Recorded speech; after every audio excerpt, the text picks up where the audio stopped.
Hey everyone, I'm Monoscaling. I'm here to guide you today. If you use this video to drift off to sleep, please tap like, hit subscribe, and drop a comment telling me where you're watching from and what time it is there. Now get comfortable and relax.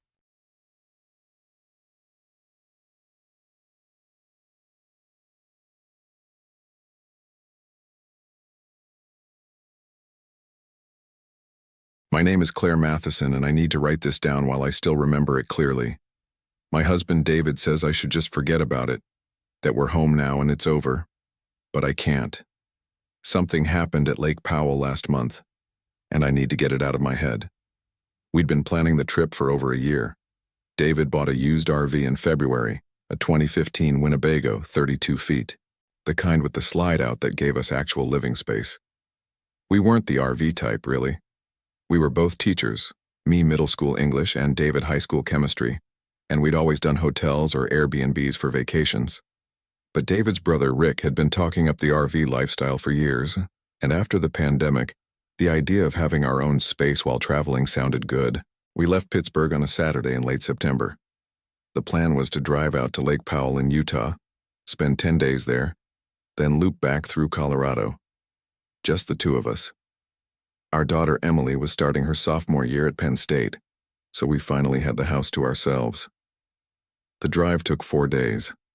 David wanted to take his time, get used to handling the RV. We stayed at campgrounds along the way, nothing fancy.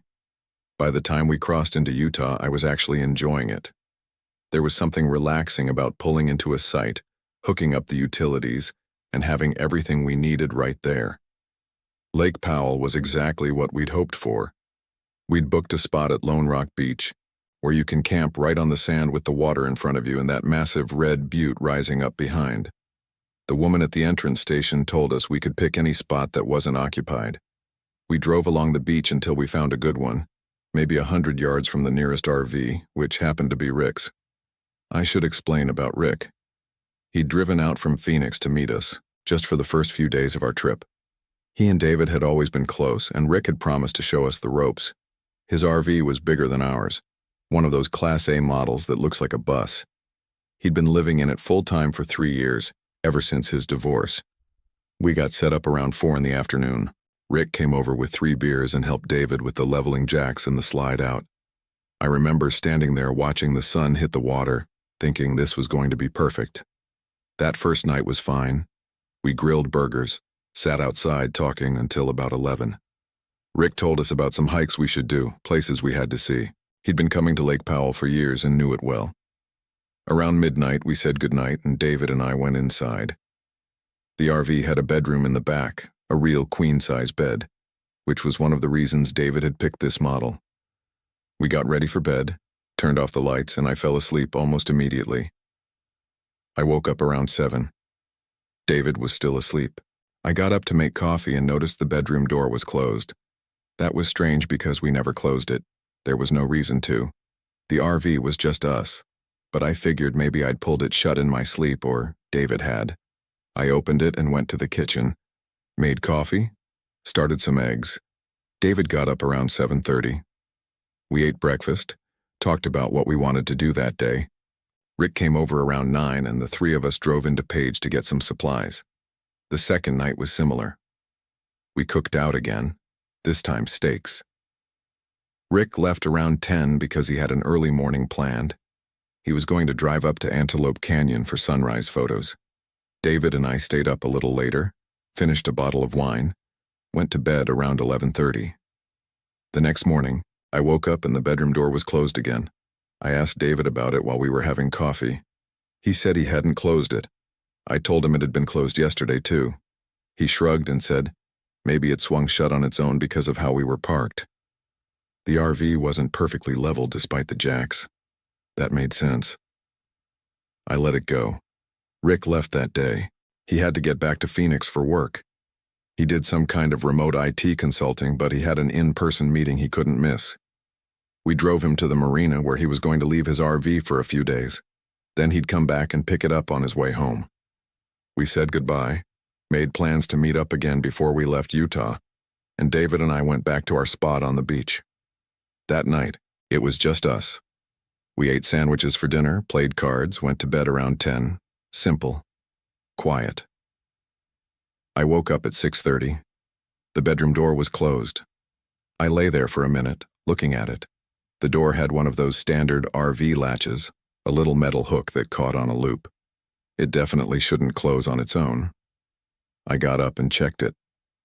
The latch wasn't engaged, but the door was pulled completely shut. I opened it and went into the main area. Everything looked normal. The front door was locked. The windows were shut. I made coffee and waited for David to wake up. When he came out, I told him again about the door. He walked back to the bedroom and examined it, swinging it back and forth. He said it had a slight tendency to swing closed, probably because of a weak hinge spring. He'd fix it later, but I'd been watching him test it and the door didn't swing closed. It hung open. We spent the day hiking up to Lone Rock. It's only about a mile walk from the campground, and the view from the top is supposed to be incredible. The trail was steeper than we expected, and by the time we got to the top, we were both exhausted. The view was worth it, though. You could see the whole lake, all those red canyons and blue water. We got back to the RV around 4. I took a shower. The RV had a tiny bathroom with a shower that barely fit one person, and then made pasta for dinner. We ate outside again, watching the sun go down over the water. David went to bed before me that night. He'd been tired from the hike. I stayed up reading until about 11, then went to the bedroom. David was asleep. I got into bed next to him and turned off the light. I woke up at 3 in the morning.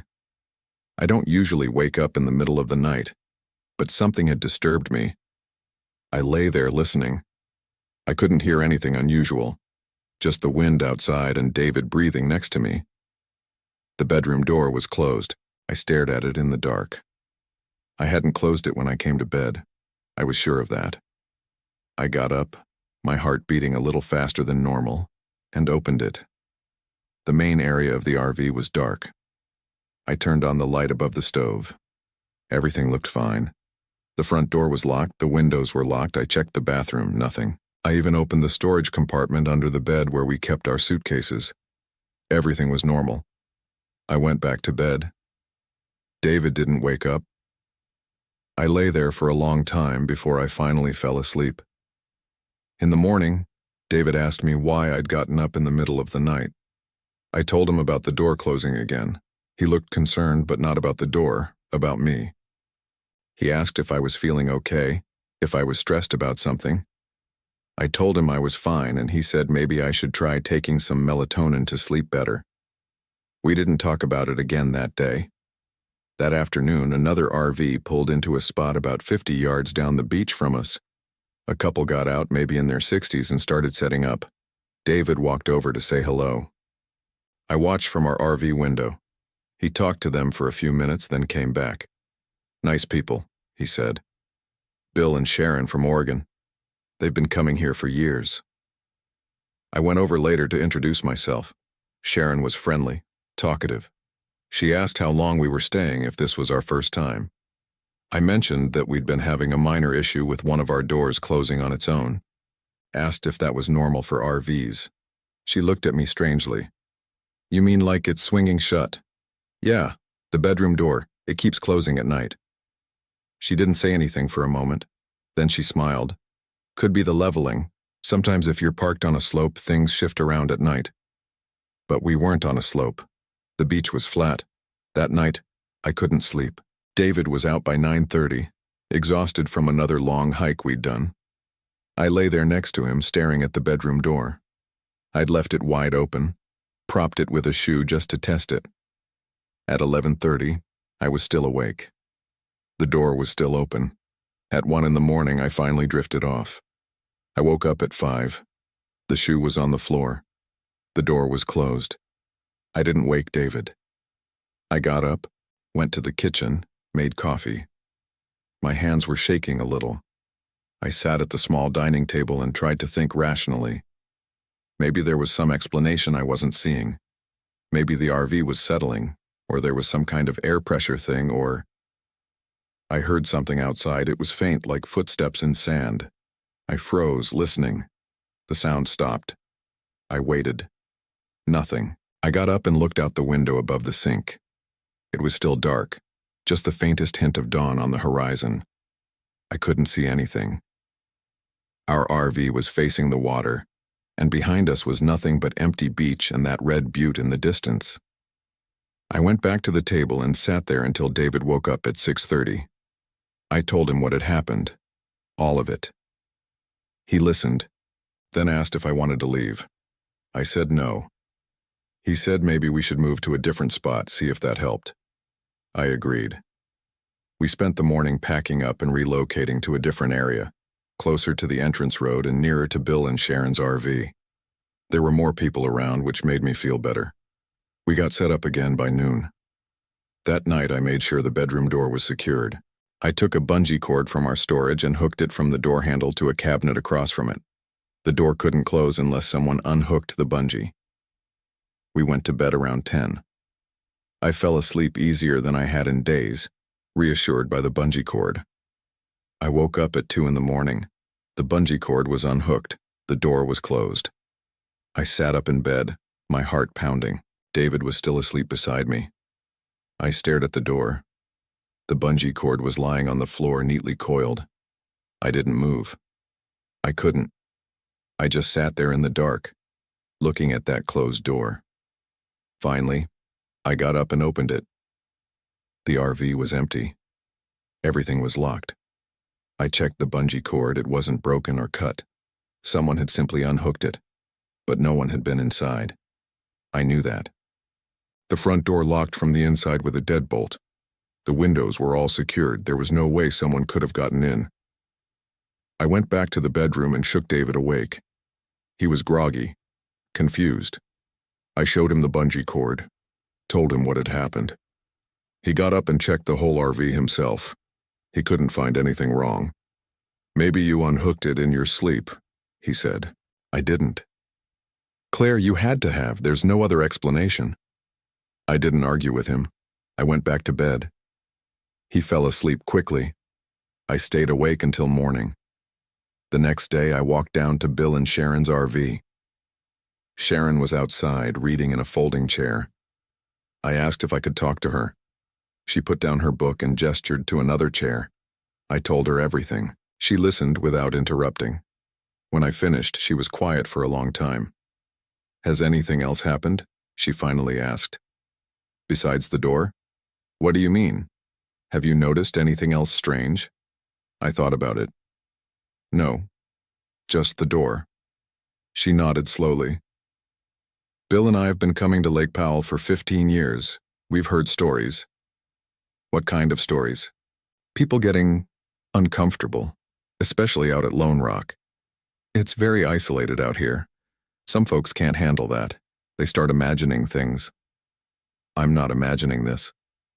"I'm not saying you are." She paused. "Look, there are places in this desert that are just, I don't know how to explain it. They're not quite right.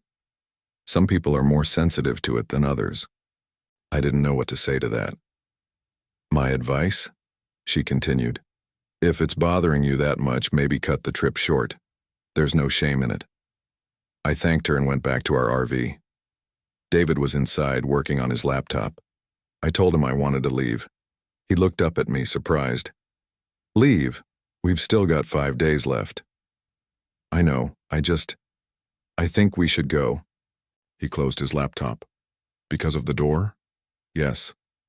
"Claire, come on, there has to be a rational explanation. You're letting this get to you. Then explain it to me.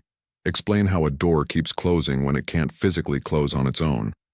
Explain how a bungee cord gets unhooked." He couldn't. We argued for an hour. Eventually, he agreed to compromise. We'd stay 3 more days. And if anything else happened, we'd leave early. I wasn't happy about it, but I agreed. That night, I tried a different approach. I took a roll of duct tape and taped the bedroom door to the frame. I used the whole roll. The door couldn't move at all. We went to bed. I took 2 Benadryl to help me sleep. I woke up at 7 in the morning. The tape was gone. Every piece of it. The door was closed. I didn't even wake David. I got dressed, went outside, and sat on the beach. It was a beautiful morning. The sun was just coming up, turning the water orange and pink. I sat there for over an hour, trying to make sense of what was happening. David found me around 8:30. He sat down next to me in the sand. "The tape's gone," I said. "I know. I saw.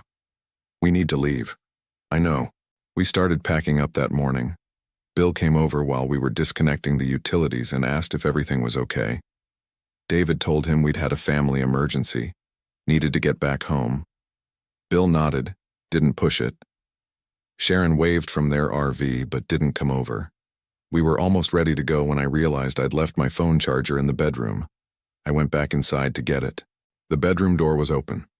We'd been leaving it open all morning while we packed. I grabbed the charger and turned to leave. The door swung shut in front of me.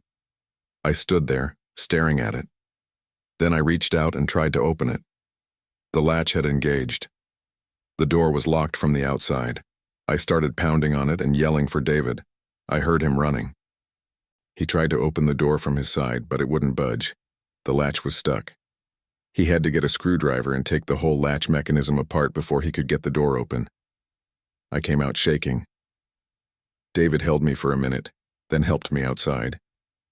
We finished packing in silence and got on the road within the hour. We didn't talk much on the drive home. David tried a few times to bring it up, to suggest explanations, but I didn't want to hear it. I knew what had happened.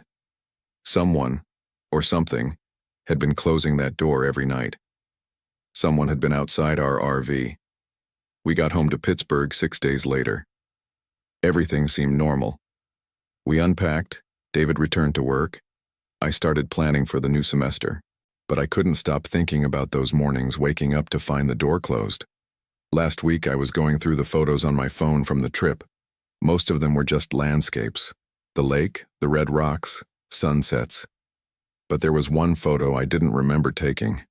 It was from inside the RV, taken at night. The angle was wrong, like the phone had been lying on the counter facing the bedroom. The timestamp said it was from our last night there, taken at 2:47 a.m. The photo showed the bedroom door. It was open, and standing in the doorway, just barely visible in the darkness, was a figure. I couldn't make out any details, it was too dark, but someone was standing there looking at the camera. I showed it to David. He studied it for a long time, then said it must be him, that he'd probably gotten up to use the bathroom and the phone's camera had gone off accidentally. But I know what David looks like in the dark. I've been married to him for 17 years. That wasn't David. I deleted the photo. David said I should just forget about the whole thing, that we're safe at home and it's over. He's probably right. But I keep thinking about what Sharon said, about places that aren't quite right. I keep thinking about those mornings, waking up with the door closed. And I keep thinking about the fact that someone had to open our bedroom door every night to close it again from the outside. Someone was inside our RV while we were sleeping. Every single night. We haven't talked about taking the RV out again. David wants to sell it, says we can just go back to hotels. I agreed. We listed it online last week, and someone's coming to look at it on Saturday. But there's something I haven't told David, something I only noticed yesterday. I was checking the RV one last time before the showing, making sure everything was clean. I went into the bedroom and looked at the door. The latch that David had taken apart was still in pieces in a drawer somewhere. He'd never fixed it. But that wasn't what caught my attention. On the outside of the bedroom door, right at eye level, there were 4 small indentations in the wood. They were faint, easy to miss, but they were there, evenly spaced, about the width of fingers. They looked like someone had been gripping the door, pressing it closed every night. I ran my own fingers over the marks. They matched. I haven't told David about this. I don't know if I will. I've been thinking about calling the buyer tomorrow and telling them the RV isn't for sale anymore, that we've changed our minds. But I don't know what I'd do with it. I can't sell it to someone else, not knowing what I know. Maybe I'll just leave it parked in our driveway. We can cover it up for winter, let it sit there. Maybe whatever was in it will stay in it. Or maybe it's already out. 3 nights ago, I woke up at 2 in the morning. David was asleep next to me. Our bedroom door, our real bedroom door in our house, was closed. I'd left it open. I always leave it open now. I got up and tried the handle. It wouldn't turn. The door was locked. From the outside. David woke up when he heard me rattling the knob. I told him the door was stuck.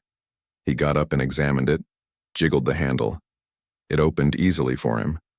He said I must have turned the lock in my sleep, that old houses settle sometimes and doors stick. But our bedroom door doesn't have a lock. It never has. Last night I waited until David fell asleep. Then I lay there watching the door. I was determined to stay awake, to see if it closed. I made it until midnight. My eyes were getting heavy. The last thing I remember seeing before I drifted off was the door, still open. I woke up at dawn. The door was closed. And on the hardwood floor, right in front of it, there was sand. Fine, red sand, like the kind from the beach at Lake Powell. I swept it up before David woke. I put it in a plastic bag and hid it in the garage. I don't know why I kept it. Evidence, maybe. Proof that I'm not crazy. I'm writing this now because I need someone to know what happened. I need there to be a record. If something happens to me, to us, I want people to understand that it started at Lake Powell. It started with a door that wouldn't stay open. David's calling me from downstairs. He wants to go look at paint samples for the kitchen. Normal Saturday things. I'll go down in a minute and we'll drive to Home Depot and pick out colors like nothing's wrong. But tonight, when we go to bed, I'm going to stay awake. I'm going to watch that door. And if it closes, I'm going to see who closes it. I just heard David coming up the stairs. He's calling my name. But he left for work this morning. I watched him pull out of the driveway at 7:30. He's not supposed to be home until 5. The footsteps are getting closer. Our bedroom door just closed. I can hear breathing on the other side. Someone's trying the handle. I should end this now. I should post it while I still can. If you're reading this, if something happens to us, tell them we should have left Lake Powell after the first night. Tell them we should have listened when the door tried to warn us. Tell them some doors close for a reason. The handle's turning now. David's still calling my name, but it doesn't sound like him anymore. The voice is wrong. The pitch is off. The door's opening. I can see fingers curling around the edge. 4 fingers, the same spacing as the marks on the RV door. I'm going to hit post now. I'm going to. This post was recovered from a private blog and submitted to local authorities in Pittsburgh, PA on October 15th. No one named Claire or David Matheson was found at the address listed in the account details. The RV referenced in the post was found abandoned in the driveway of an empty house. The current whereabouts of the blog's author remain unknown. If you have any information, please contact the Pittsburgh Police Department. A follow-up investigation at Lake Powell found no record of anyone matching the Mathesons' description camping at Lone Rock Beach in September. However, park rangers did note that several RV doors in the storage area near the marina had been found repeatedly closed and latched, despite being left open. Maintenance staff reported finding red sand inside several vehicles that had been locked for months. The investigation is ongoing. Story 2. My name is Emily Hill. I need to write this down while I still remember how to count. Derek wanted to go camping. That's the simple version. The real version is that we'd been fighting for 3 months straight. Not screaming matches, but the worst kind. The silent erosion where you stop saying what you mean and start saying what you think the other person wants to hear. His promotion meant 60-hour weeks. My freelance design work meant I was home alone talking to my laptop. We were roommates who occasionally had sex. "We need this," he said, showing me photos of Fish Lake National Forest on his phone. Just us. No internet. No deadlines. I said yes because I didn't know how to say no anymore. Because I was 29 and starting to wonder if love was supposed to feel like holding your breath underwater. We rented an RV from a place in Salt Lake City. Derek handled all the logistics, he always did. I packed clothes and downloaded podcasts I'd never listened to. The drive took 4 hours. He was excited in that focused way he got about projects, talking about the trails we'd hike and the stars we'd see. I watched Utah scroll past the window and felt nothing. Fish Lake in late September was beautiful in that postcard way that doesn't quite feel real. Aspens turning gold, air so clear it hurt to breathe. The campground was called Lakeshore, tucked between the water and the forest. We got site number 14. I remember that number. I remember all the numbers now. There were maybe a dozen other RVs spread across the campground. A family with 3 kids at site number 9, an older couple at Nor 6, a solo guy in a van at the 18. Everyone kept to themselves in that polite camping way. The occasional wave, nothing more. Derek backed the RV into our spot on the first try. He was good at spatial reasoning, at making things fit. "See?" he said, cutting the engine. "This is perfect." The forest pressed close on 3 sides. Through the RV window I could see aspens and pines climbing the slope behind us, dense enough that the shadows underneath looked solid. We set up like people who'd never done this before, figuring out the water hookup, the electrical, the waste system. Derek read instruction manuals out loud. I mostly just handed him tools. By the time we finished, it was after 6 and getting dark fast. "Want to make a fire?" he asked. "Sure." We had hot dogs and beer. Derek was in a good mood, making jokes about being mountain men. I tried to match his energy, but something about the place felt off. Not scary, just slightly wrong, like a picture frame hung a few degrees crooked. The trees were too quiet. No wind, no birds, just this heavy stillness that made me want to whisper. Around 9, Derek went to bed. I stayed outside for a while, finishing my beer, looking at stars I couldn't name. That's when I first heard it. A voice in the trees, faint, like someone speaking very far away or very quietly. I couldn't make out words, just the rhythm of speech. I stood up, trying to pinpoint direction, but sound did weird things in the forest. It seemed to come from everywhere and nowhere. "Hello?" I called. The voice stopped. I waited, feeling stupid, then went inside. Derek was already asleep, one arm thrown over his face. I climbed into the narrow RV bed and lay there listening. The voice didn't come back, but I kept thinking I heard it just under the threshold of perception, like trying to remember a song stuck in your head. I didn't sleep well. The next morning was bright and cold. Derek made coffee on the RV stove while I stood outside in a sweatshirt, watching mist rise off the lake. The family at site number 9 was already up, the kids running around while the parents made breakfast. Normal vacation stuff. It made me feel better. "Sleep okay?" Derek asked, handing me a mug. "Yeah," I lied. We decided to hike. There was a trail that supposedly led to some aspens over 5, 4 years old. Pando, they called it. All one organism connected by roots. Derek had read about it online, was excited in his quiet way. The trail started easy, well marked. We walked in silence, which was normal for us lately. I kept looking at the trees, wondering which one had spoken. They all looked the same. Golden leaves shimmering in the breeze that had picked up overnight, beautiful and indifferent. About an hour in, Derek stopped and pulled out his phone. "GPS is acting weird," he said, frowning at the screen. "We're in the forest. Probably no signal." "No, it has signal. But look." He showed me. The blue dot representing us kept jumping around, placing us in different spots every few seconds. Sometimes on the trail, sometimes a mile away, sometimes back at the campground. "Just use the trail markers," I said. He pocketed the phone, but I could tell it bothered him. Derek liked things to work the way they were supposed to. We kept hiking. The trail got narrower, less maintained.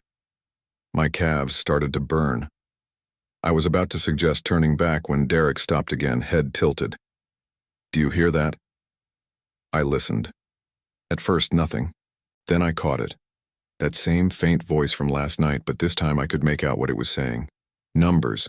Someone was saying numbers in the forest. 47, 46, 45. Derek started toward the sound, pushing through underbrush off the trail. "What are you doing?" I called. "Someone might need help." "Derek, wait." But he was already moving, crashing through branches. I followed because I didn't want to be alone. The voice got louder as we went deeper into the trees, away from the trail. Not clearer, still that distant, whispery quality, but more persistent. 43, 42, 41. Counting down. We pushed through a thick stand of aspens into a small clearing. Nothing. No person. No speaker. Just trees and dead leaves and silence. The voice stopped. "That's fucking weird, Derek said. I pulled out my phone. The GPS showed us in the middle of the lake. I showed him. "Let's go back," I said. We spent 20 minutes trying to find the trail. Everything looked the same. No markers, no obvious path, just endless aspens turning gold overhead and thick undergrowth pulling at our legs. My heart started beating faster. I'm not an outdoorsy person. Getting lost in the woods is something that happens to other people who don't check and double-check and plan everything. "It was right here," Derek kept saying, turning in circles. "Maybe we should call for help." He pulled out his phone. No signal now. Mine was the same. I was about to suggest just picking a direction and walking straight when Derek spotted something. An orange ribbon tied to a tree branch. Trail marker. We'd somehow circled around to a different part of the path. Neither of us said much on the walk back to the campground. The voice didn't come back. But I kept looking over my shoulder, feeling watched in a way that made my skin crawl. That afternoon, Derek wanted to fish. I stayed at the RV ostensibly to work on a design project, but really I just sat there with my laptop closed, staring at the trees. The couple from site number 6 walked past around 3. The woman smiled and waved. I waved back. She looked normal. Happy even. Like she wasn't hearing disembodied voices counting down from nowhere. I tried to tell myself it had been some kind of acoustic trick. Sound bouncing off rock formations or something. But the memory of it made me uneasy in a way I couldn't shake. Derek came back at sunset with no fish and a weird story. "Met this guy down at the lake," he said, opening a beer. "He said he's been camping here for a week. Asked if we'd heard anything strange at night." "Like what?" He wouldn't say exactly. Just kept asking if we'd heard anything, then he said we should leave. "Why?" Wouldn't say that either. He seemed... Derek paused, choosing words. Off. Like he hadn't slept in days. "What did you tell him?" "That we were fine. He just looked at me and said, 'Okay, but count your hours.' Then he walked away." Count your hours. The phrase made something cold slide down my spine. "Did he seem dangerous?" I asked. "No, just weird. Probably been alone in the woods too long." We made pasta on the camp stove. Drank more beer than we should have. As the sun went down, the temperature dropped fast. Derek built a fire and we sat close to it, wrapped in blankets. For a while, it almost felt like the trip was working, like we were connecting. Then the voice started again. 39, 38, 37. Derek's head snapped up. "You hear that?" "Yeah." We both stood, looking into the darkness beyond the firelight. The voice was coming from the forest behind our site, the same whispery tone as before. 36, 35, 34. "Should we check it out?" Derek asked. "Absolutely fucking not." He looked at me, surprised. I'd used a tone I rarely used, the one that meant I was serious. "It could be someone in trouble," he said. "Or it could be something trying to get us into the woods at night." "Something?" I couldn't explain the dread I felt. It wasn't rational, but every instinct I had was screaming not to follow that voice. "Please," I said. "Let's just stay here." Derek nodded slowly. We sat back down, but the mood was broken. The voice continued for another 5 minutes. 33, 32, 31, then stopped at 30. We went inside the RV and locked the door. Derek made a joke about me being paranoid. I didn't laugh. I lay awake for hours. Derek snored beside me, but I couldn't shut my mind off. The numbers kept cycling through my head. 47 down to 30. What happened at 0?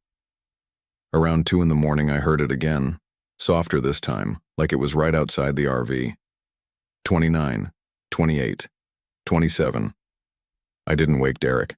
I just lay there listening to the countdown, feeling my pulse in my throat. Day 3.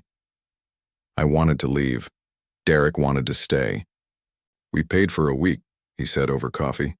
"We can eat the cost." "Why? Because of some weird sounds?" "It doesn't feel right here." Nothing feels right to you lately, Em. The comment stung because it was true. I'd been anxious for months, wound tight, seeing problems everywhere. My therapist said it was burnout. Maybe this was just more of that. Fine, I said. We'll stay. But I could see relief on his face, and that bothered me more than anything. He was enjoying this, the woods, the solitude, the disconnection from normal life. Meanwhile, I felt like something was watching us, counting down to something I didn't understand. We spent the morning at the lake. The water was too cold for swimming, but Derek skipped rocks while I sat on the shore. The family from site number 9 was there too. The kids were building something in the sand. The mother caught my eye and walked over. "Beautiful day," she said. "Yeah. How long are you staying?" "Originally a week. Maybe less." She nodded, understanding in her expression. "The forest gets to some people. My husband loves it, but I always feel like—" She trailed off, glancing back at her family. "Never mind." "Like what?" "Like we're somewhere we shouldn't be, like we're guests who've overstayed our welcome." She laughed, self-conscious. "That sounds crazy." "It doesn't," I said. She looked relieved.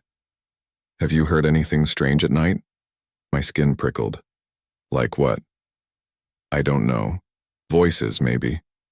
My daughter said she heard someone counting yesterday, but we figured she was just being a kid." I wanted to tell her about the numbers, about the voice in the trees, the GPS glitches, the feeling of being watched. But Derek was walking back toward us, and the moment passed. "Be careful," the woman said quietly, then returned to her family. That afternoon, Derek went into town to get more supplies. I stayed behind trying to work, but I couldn't focus. The RV suddenly felt claustrophobic, metal walls pressing in. I needed air. I walked to site number 18 where the solo guy was camping. His van was there, an older model with curtained windows but no sign of him. I was about to turn back when I noticed something. On the van's side door, someone had scratched numbers into the paint. Not random marks, deliberate digits. A long sequence that started at 47 and counted down. My breath caught. I walked closer, running my fingers over the etched numbers. Fresh. The metal underneath still bright. And at the bottom, scratched deeper than the rest. 0. "What are you doing?" I spun around. The solo guy was standing behind me. Maybe 35. Gaunt, with dark circles under bloodshot eyes. "I'm sorry," I stammered. "I was just—" "You heard them. Not a question. The numbers." "Yes." He laughed, a broken sound. "How many days have you been here?" 3. 3 days. I've been here 9. 9 days of counting. Do you know what happens when it reaches 0? No. Neither do I, but I'm not staying to find out. He moved to his van, started throwing things inside. You shouldn't either. There's something wrong with this place. Something in the trees. Have you seen anything? Not seen, heard, felt. He paused, looking at the forest. Yesterday I followed the voice, found a clearing deep in the woods. There was... He stopped, jaw working. There was a circle, made of stones, old, really old. And in the center, bones, arranged in patterns, numbers carved into them. What kind of bones? He met my eyes. Human. I stepped back. Did you call the police? No signal out here, and honestly, he zipped his duffel bag. I don't think the police would find anything. I think whatever's here, it's not something they can help with. That's insane. Is it? You've heard the counting, you feel it too, don't you? The weight of something watching. This forest doesn't want us here, and whatever's doing the counting, when it gets to 0, something happens. Something bad. He got in his van, started the engine. Before driving off, he leaned out the window. If you're smart, you'll leave today. Don't wait for 0. And whatever you do, don't go into the woods after dark. Then he was gone, dust rising behind his tires. I walked back to our site slowly, mind racing. Part of me wanted to dismiss him as crazy, paranoid from too much isolation. But I'd heard the numbers. I'd felt the wrongness, and those scratches on his van, 47 down to 0, matched what I'd heard. Derek got back around 5. I told him about the encounter. He listened, frowning. Guy was probably on drugs, he said. Derek? He was terrified. Of numbers? Come on, this is getting ridiculous. I want to leave. No. The word was flat, final. I stared at him. What do you mean, no? I mean, we're not leaving because you're having some kind of anxiety spiral over weird sounds in the forest. This is important, Em. Us being here, disconnecting, reconnecting. I'm not going to let your paranoia ruin it. This isn't paranoia, isn't it? Lately, everything scares you. The news, crowds, phone calls, emails. Now it's camping. Maybe the problem isn't the forest. Maybe it's you. The words hit like a slap. I felt tears burning but refused to let them fall. Fuck you, I said quietly. I walked to the lake and sat there until dark, ignoring the cold, ignoring the darkening trees. When I finally went back, Derek was drinking whiskey by the fire. I'm sorry, he said, not looking at me. That was shitty. Yeah. Can we just try to enjoy this, please? I wanted to say no, wanted to demand we leave immediately, but I was tired of fighting, tired of being afraid, tired of myself. Fine. We sat in silence. The fire crackled. Stars emerged overhead, so many I couldn't process them all. Then, right on schedule, the voice started. 26, 25, 24. Derek tensed. It's louder tonight. He was right. The whisper had more weight, more presence. Like whatever was speaking had moved closer. 23. 22. 21. I'm going to find out what that is, Derek said, standing. Don't. Em, someone is fucking with us. Probably those kids from Site 9 trying to scare people. I'm going to... Derek, please, just stay here. But he was already grabbing a flashlight, moving toward the trees. The voice continued, patient and relentless. 20. 19. 18. I watched Derek's flashlight bob into the darkness, swallowed by the forest within seconds. The beam weakened, dimmed, then disappeared entirely. I sat by the fire, alone, listening to the countdown. 17, 16, 15. 5 minutes passed. 10. The voice kept counting. Derek didn't come back. 12, 11, 10. I stood up, heart hammering. Derek? Nothing. 9, 8, 7. I grabbed my own flashlight, started toward where he'd gone. The darkness under the trees was absolute, my beam barely penetrating. Derek, I shouted. 6, 5, 4. Derek! 3, 2, 1. Silence. Complete, suffocating silence. The voice stopped. The night stopped. Even the fire seemed to burn without sound. Then I heard footsteps. Someone was walking through the forest toward me. Steady, unhurried steps. I pointed my flashlight toward the sound. Derek emerged from the trees. Hey, he said, smiling. Sorry. Got turned around. Relief flooded through me. Jesus Christ, you scared me. What happened? Nothing, just walked around, couldn't find anything. He looked at the fire. I'm tired, let's go to bed. Something in his tone made me pause. Too flat, too casual. You were gone for almost 20 minutes. Was I? He kept smiling. Time flies. We went inside the RV. Derek got into bed immediately, still wearing his shoes. I watched him from the doorway. Aren't you going to change? I'm fine. He closed his eyes, still smiling, that weird, fixed smile. Within seconds, he was asleep. Or pretending to be. I sat on the small couch watching him in the darkness. Something was wrong. I couldn't articulate what, but every instinct was screaming that the man in the bed wasn't quite Derek anymore. I didn't sleep. Just sat there watching him, looking for what was different. His breathing was wrong. Too steady, too rhythmic, like a metronome. He didn't move at all, not even the small shifts people make in sleep. And that smile lingered on his face, gentle and empty. Around 4 a.m, he opened his eyes. Didn't sit up, didn't look around. Just opened them and stared at the ceiling. "Derek," I whispered. 47, he said softly. Ice flooded my veins. "What?" 47. He turned his head to look at me.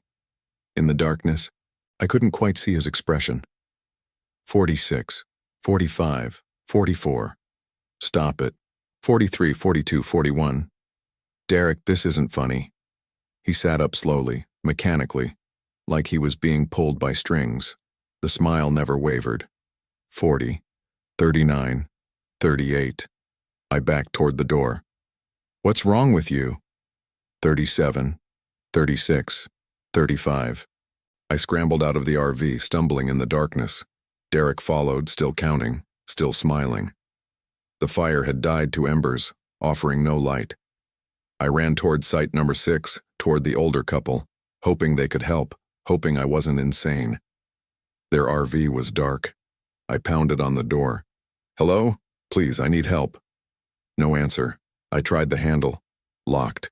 Derek was walking toward me across the campground, that measured pace still counting down.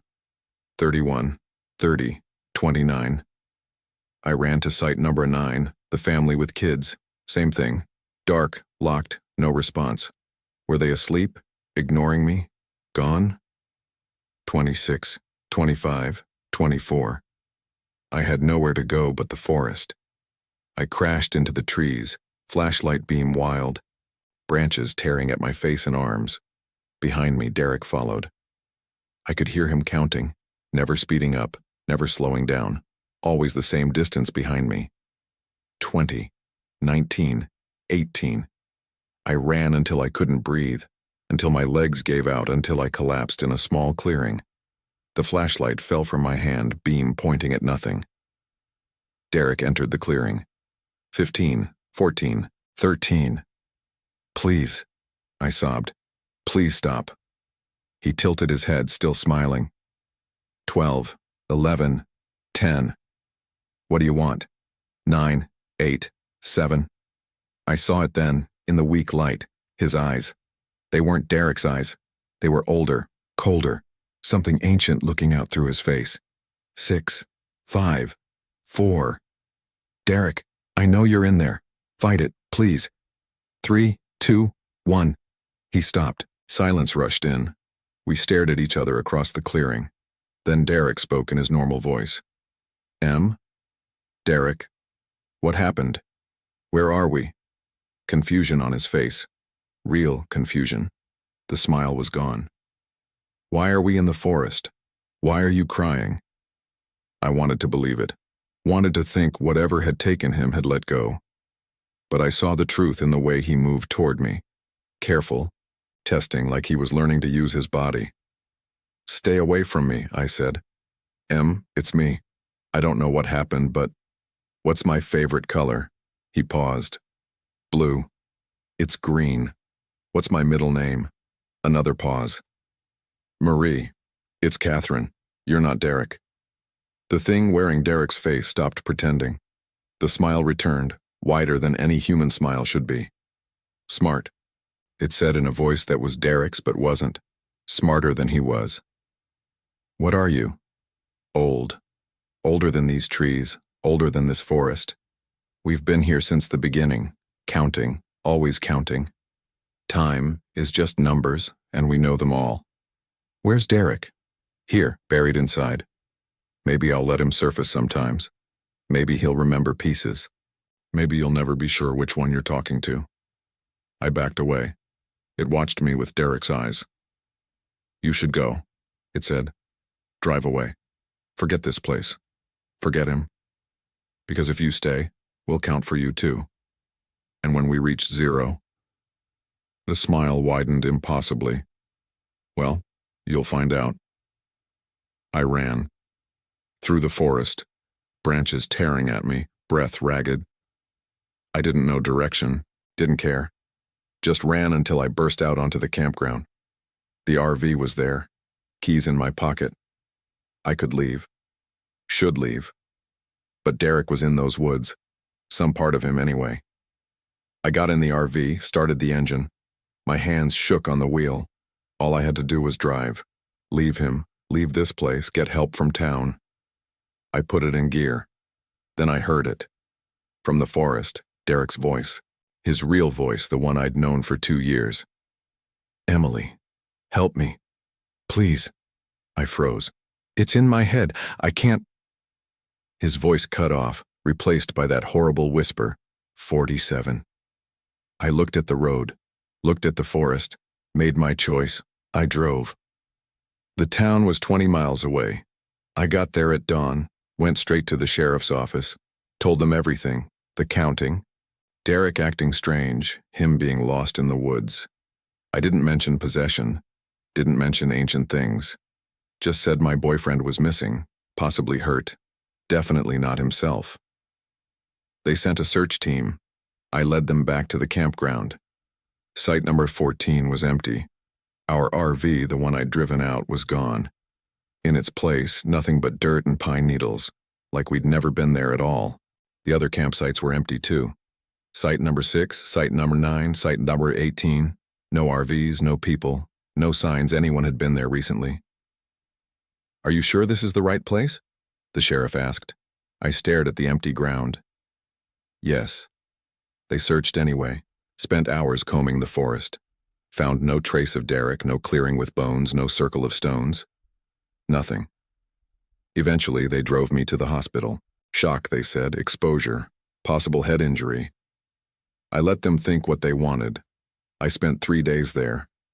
Police came, asked questions I couldn't answer. Derek's parents called, frantic. I had nothing to tell them except he was gone, and I didn't know where. But I knew. Some part of me knew he was still in that forest, trapped inside his own body, counting down eternally. That was 6 weeks ago. I'm back in Salt Lake City now, got a new apartment, new locks, new everything. I don't go near forests, don't even like trees anymore. But sometimes, late at night, I hear it. Faint, like it's coming from very far away. 47, 46, 45. It's in my head, I tell myself. Trauma, PTSD, my brain making patterns from nothing. But then I check my phone. The GPS glitches. Sometimes it shows me in places I've never been. Once it showed me back at Fish Lake, right where our campsite had been. And yesterday, I looked in the mirror and saw something in my eyes. Just for a second. Something old and cold and counting. I'm writing this down because I need someone to know. In case I disappear. In case I start acting strange, smiling too much, speaking in numbers. I can feel it sometimes like a weight behind my thoughts, patient, waiting. 44, 43, 42. I don't know what happens when it reaches 0, but I'm counting down to find out. Story 3. My name is Ava Harris. I need to write this down while I still remember it clearly, while the details haven't blurred into something I can convince myself was just a bad dream. I'm writing this from a motel room in Lafayette, Louisiana, 3 days after I left the Atchafalaya Basin. My RV is still parked there. I'm not going back for it. I'm a freelance graphic designer, 34 years old, and I'd been doing the digital nomad thing for about 8 months when this happened. Living in an RV, working remotely, moving from campground to campground. It was supposed to be about freedom and finding myself after my divorce. All that predictable shit people do when their lives fall apart. The Atchafalaya Basin RV park wasn't on my original route. I'd been heading toward Texas but saw the turnoff and decided to check it out. The photos online made it look peaceful. Spaces carved out of the swamp, boardwalks over the water, Spanish moss hanging from everything. I thought I'd stay a few days, get some work done, maybe take some photos for my Instagram that I never actually posted to anymore. I pulled in around 3 in the afternoon on a Tuesday in October. The woman at the office was pleasant enough, mid-50s, and didn't ask questions when I paid cash for a week. She gave me a site number and a photocopied map with amenities marked in faded highlighter. There were maybe a dozen other RVs spread throughout the park. It was the off-season, she explained. Not many people this time of year. My spot was decent. Level ground, electrical hookup, picnic table. The swamp pressed in on 3 sides, but there was enough cleared space that I didn't feel claustrophobic. I spent the rest of the afternoon getting set up, connecting to the Wi-Fi, checking work emails. Normal things. Everything was normal. That first evening, I walked around the park. The boardwalks were solid, and there were a few other campers out. A retired couple grilling on a portable barbecue, a family with 2 kids throwing a frisbee. I nodded to people but didn't stop to chat. I wasn't there to make friends. The park backed up to what the map called preservation wetlands, basically undeveloped swamp that went on for miles. At the far end of the property, past the last RV site, there was a trail marked Nature Walk, 5 miles loop. I didn't take it that evening. It was getting dark, and I'm not stupid, but I filed it away for the next day. That night I slept fine, worked the next morning, took a long lunch, walked that nature trail in the afternoon. It was exactly what you'd expect. Cypress trees, muddy water, birds I couldn't identify. Nothing remarkable. The trail was well maintained with small numbered posts that probably corresponded to some guidebook I didn't have. I passed a couple of hikers going the opposite direction. We exchanged the obligatory beautiful day comments. It was at marker 7 where the trail forked. The main loop continued to the right, clearly marked. To the left, there was an older path, less maintained, with no marker. Just a gap in the vegetation that looked like people had walked through it enough times to keep it clear. I stood there for maybe 2 minutes, debating. The smart choice was to stay on the marked trail. But I'd been making smart choices my whole life, and they'd led to a failed marriage and a job I didn't care about anymore. So I went left. The path was narrower and darker, with the canopy closing in overhead. It wasn't threatening, just less traveled. I walked for maybe 20 minutes, checking my phone occasionally to make sure I had a signal to find my way back. The trail curved and twisted, and I lost track of direction pretty quickly. Then I saw the church. It appeared almost suddenly, the trees opening up into a small clearing that shouldn't have been there based on how the land had been looking. The building was old, probably from the 1800s if I had to guess. Wood construction, white paint peeling off in long strips, a small steeple with a cross that had tilted at an angle. The windows were mostly intact but dark, and the front door hung open about 6 inches. There was no sign of recent human activity.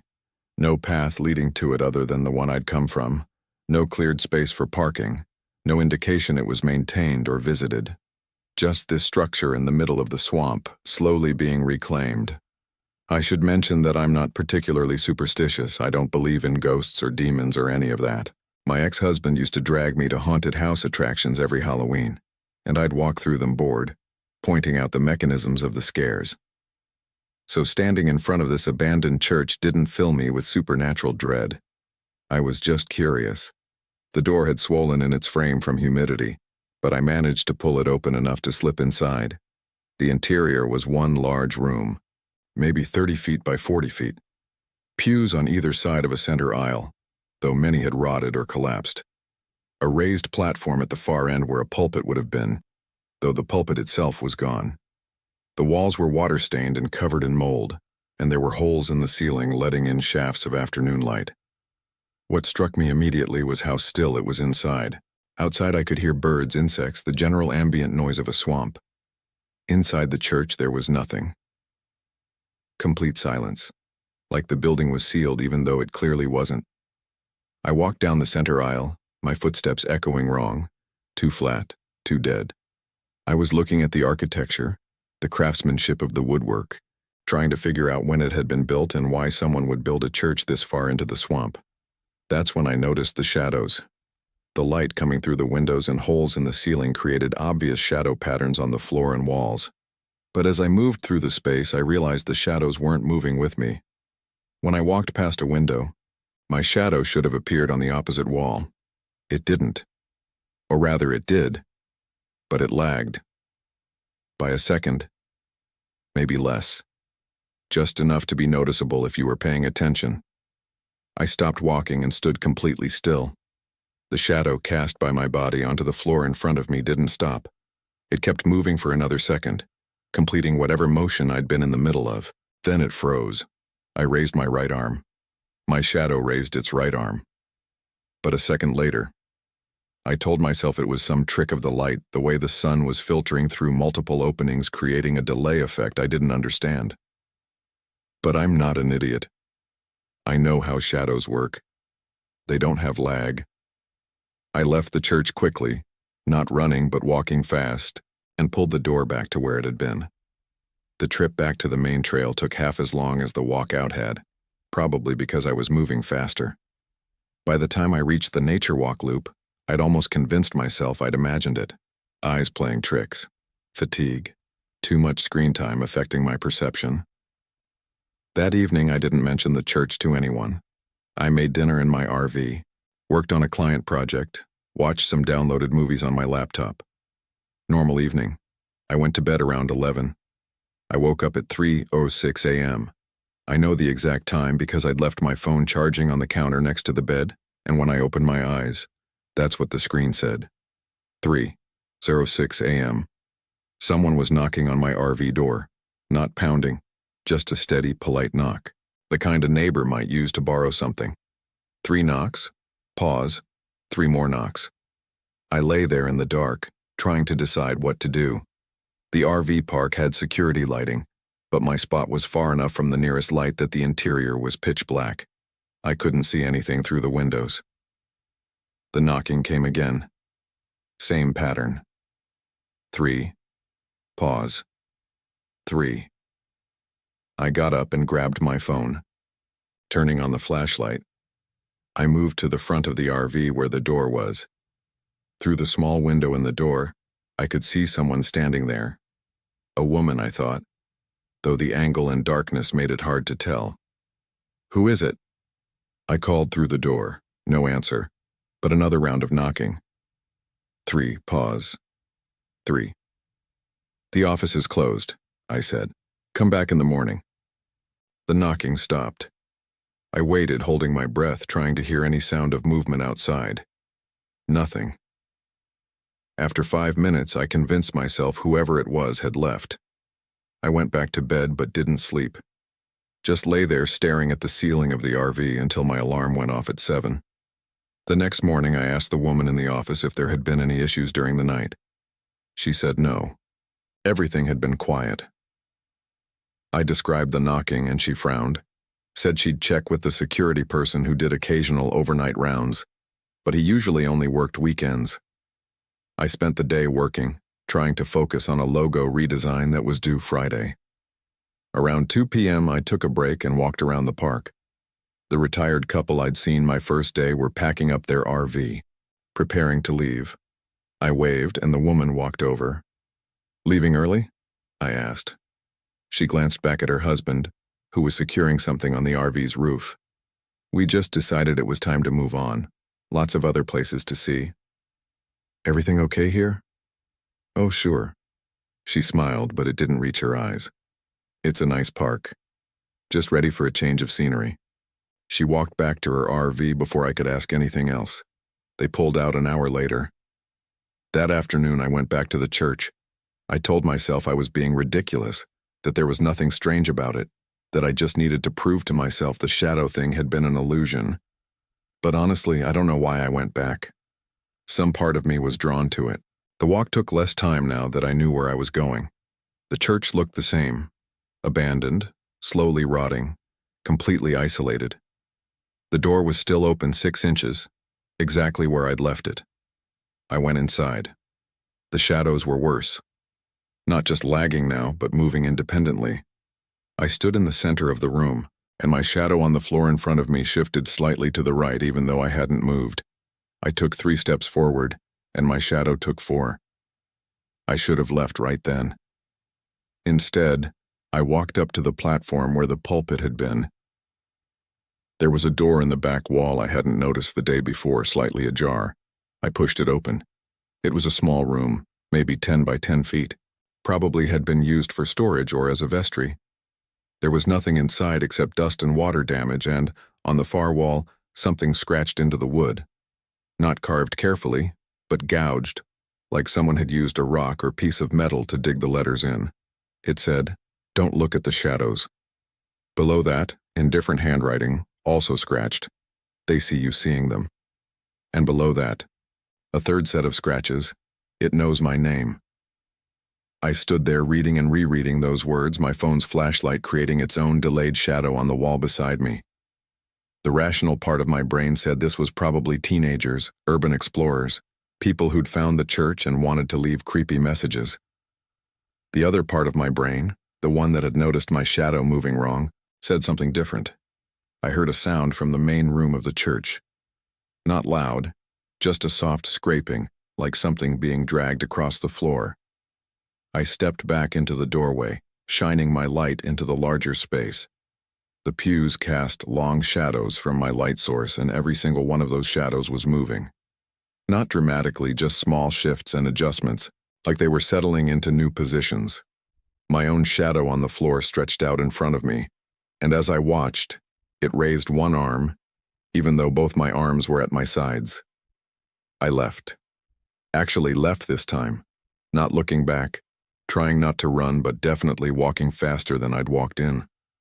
The whole way back to the main trail I had the feeling that if I turned around, I'd see my own shadow following me, independent of my body. I didn't turn around.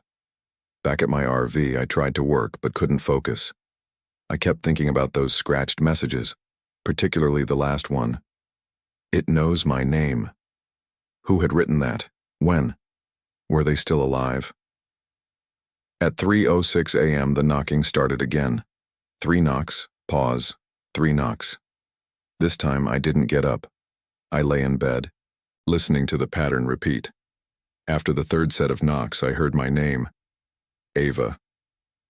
Not loud, not threatening, just my name, spoken in a voice that sounded like it was coming from right outside my door. A woman's voice. "Ava, I found it." 3 more knocks. "Ava, you have to see." I pulled the blanket over my head like a child, which is embarrassing to admit, but that's what I did. I lay there shaking until the knocking stopped and the voice went away. When my alarm went off at 7, I was still awake, having not slept at all. The office woman, her name was Denise, I learned, looked concerned when I came in that morning. I must have looked pretty rough. I told her about the knocking again, the voice calling my name. She frowned and said she'd have someone check the cameras. But the park only had one camera covering the entrance, not individual sites. "Has anyone else complained about nighttime disturbances?" I asked. "Not recently," she said. But something in her tone made me think she was lying, or at least not telling me everything. "What about that church?" I asked. "The old one out past the nature trail?" Her expression changed. Not fear exactly, but something close to it. "I don't know what you mean." "The abandoned church, maybe a mile off the main trail to the left at marker 7. "There's no church out there," Denise said firmly. "Nature trail's just a loop. You must be thinking of somewhere else. I was inside it yesterday and the day before." She stared at me for a long moment. "I've worked here 11 years. There's no church in those wetlands. You probably found some old hunting camp or something." I pulled out my phone to show her photos, then realized I hadn't taken any. The whole time I'd been in the church, it hadn't occurred to me to document it. "Maybe you should consider moving to a different site," Denise said. "Closer to the office. Sometimes being too isolated can play tricks on your mind." I didn't argue. I took the map she offered with a site circled in red marker and went back to my RV to pack up and move. But when I got there, all my shadow looked wrong. I don't mean my actual shadow. I mean every shadow cast by every object in and around my RV. The shadow of my picnic table extended too far to the right based on where the sun was. The shadow inside my RV, visible through the windows, seemed too dark, too solid. And my own shadow, when I stood in the sunlight, was doing that lagging thing again. I packed up faster than I'd ever packed anything in my life, not bothering to organize, just throwing things into cabinets and closets. I hitched my RV to my truck in record time and drove it to the new site Denise had suggested. The new spot was closer to the office and had neighbors on both sides. A family with kids on the left, a single guy with a massive truck on the right. More exposed, less private. But that's what I wanted right then. I spent the afternoon reorganizing everything I'd thrown around during the quick pack-up. Around 5, the single guy from the next site over came by. His name was Marcus, late 20s, friendly in that way guys are when they're trying to figure out if you're single and interested. "Saw you move sites," he said. "Everything okay?" "Just wanted to be closer to facilities," I lied. "Cool, cool." He gestured at his elaborate camping setup, awning extended, multiple chairs, a professional-looking grill. "I've been here about 2 weeks, pretty chill place, you doing the whole nomad thing?" "Something like that. I did that for a while last year. It's great until you need to find a dentist or deal with mail." He laughed. "Hey, some of us are doing a campfire tonight if you want to join. Nothing crazy, just hanging out." I almost said no, but the thought of spending another evening alone in my RV waiting for 3:06 a.m. made me change my mind. "Sure, what time?" "Around 7, Site 12, back near the bathhouse." The campfire gathering was exactly what Marcus had promised, nothing crazy. 6 or 7 people, ranging from college-age to retired, sitting around a fire pit sharing drinks and stories. I nursed a beer and mostly listened. It was normal, aggressively normal, and that was exactly what I needed. Around 9, a woman named Kelly started talking about weird experiences she'd had while camping. Ghost stories, basically. Noises in the night, strange lights, that kind of thing. Everyone laughed and shared their own minor spooky moments. "What about you, Ava?" Marcus asked. "Any weird camping experiences?" I thought about the church, the shadows, the knocking at 3:06 a.m. "Not really," I said. Kelly, who'd had more drinks than anyone else, leaned forward. "Come on, everyone's got something. What about this place? You been out on any of the trails?" "Just the nature walk." "Did you go all the way around? Some people say if you go off trail, there's weird stuff out there." "Like what?" I asked, trying to sound casual. "I don't know, just rumors. Someone told me there used to be this religious group back in the 1800s, lived out in the swamp, started getting weird, doing crazy rituals, stuff like that. Eventually, everyone died or disappeared." "That's bullshit," Marcus said, laughing. "You're making that up." "I'm not.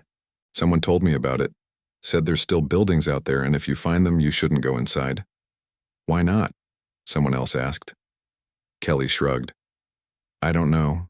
Just bad vibes or whatever. Ghosts." She laughed. "I'm probably making it scarier than it is. Point is, stick to the marked trails."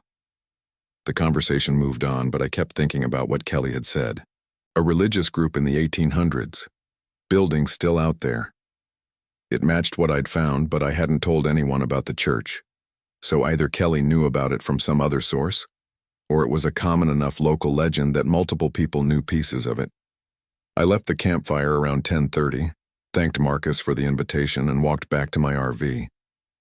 The family next door was already asleep, their RV dark and quiet. I brushed my teeth, changed into sleep clothes, and got into bed. At 3:06 a.m., the knocking started. 3 knocks, pause, 3 knocks. But this time it wasn't at my door. It was at my bedroom window, the one right next to where my head was on the pillow. I didn't move. I lay there, frozen, listening to the knocking continue, then the voice. "Ava, come see."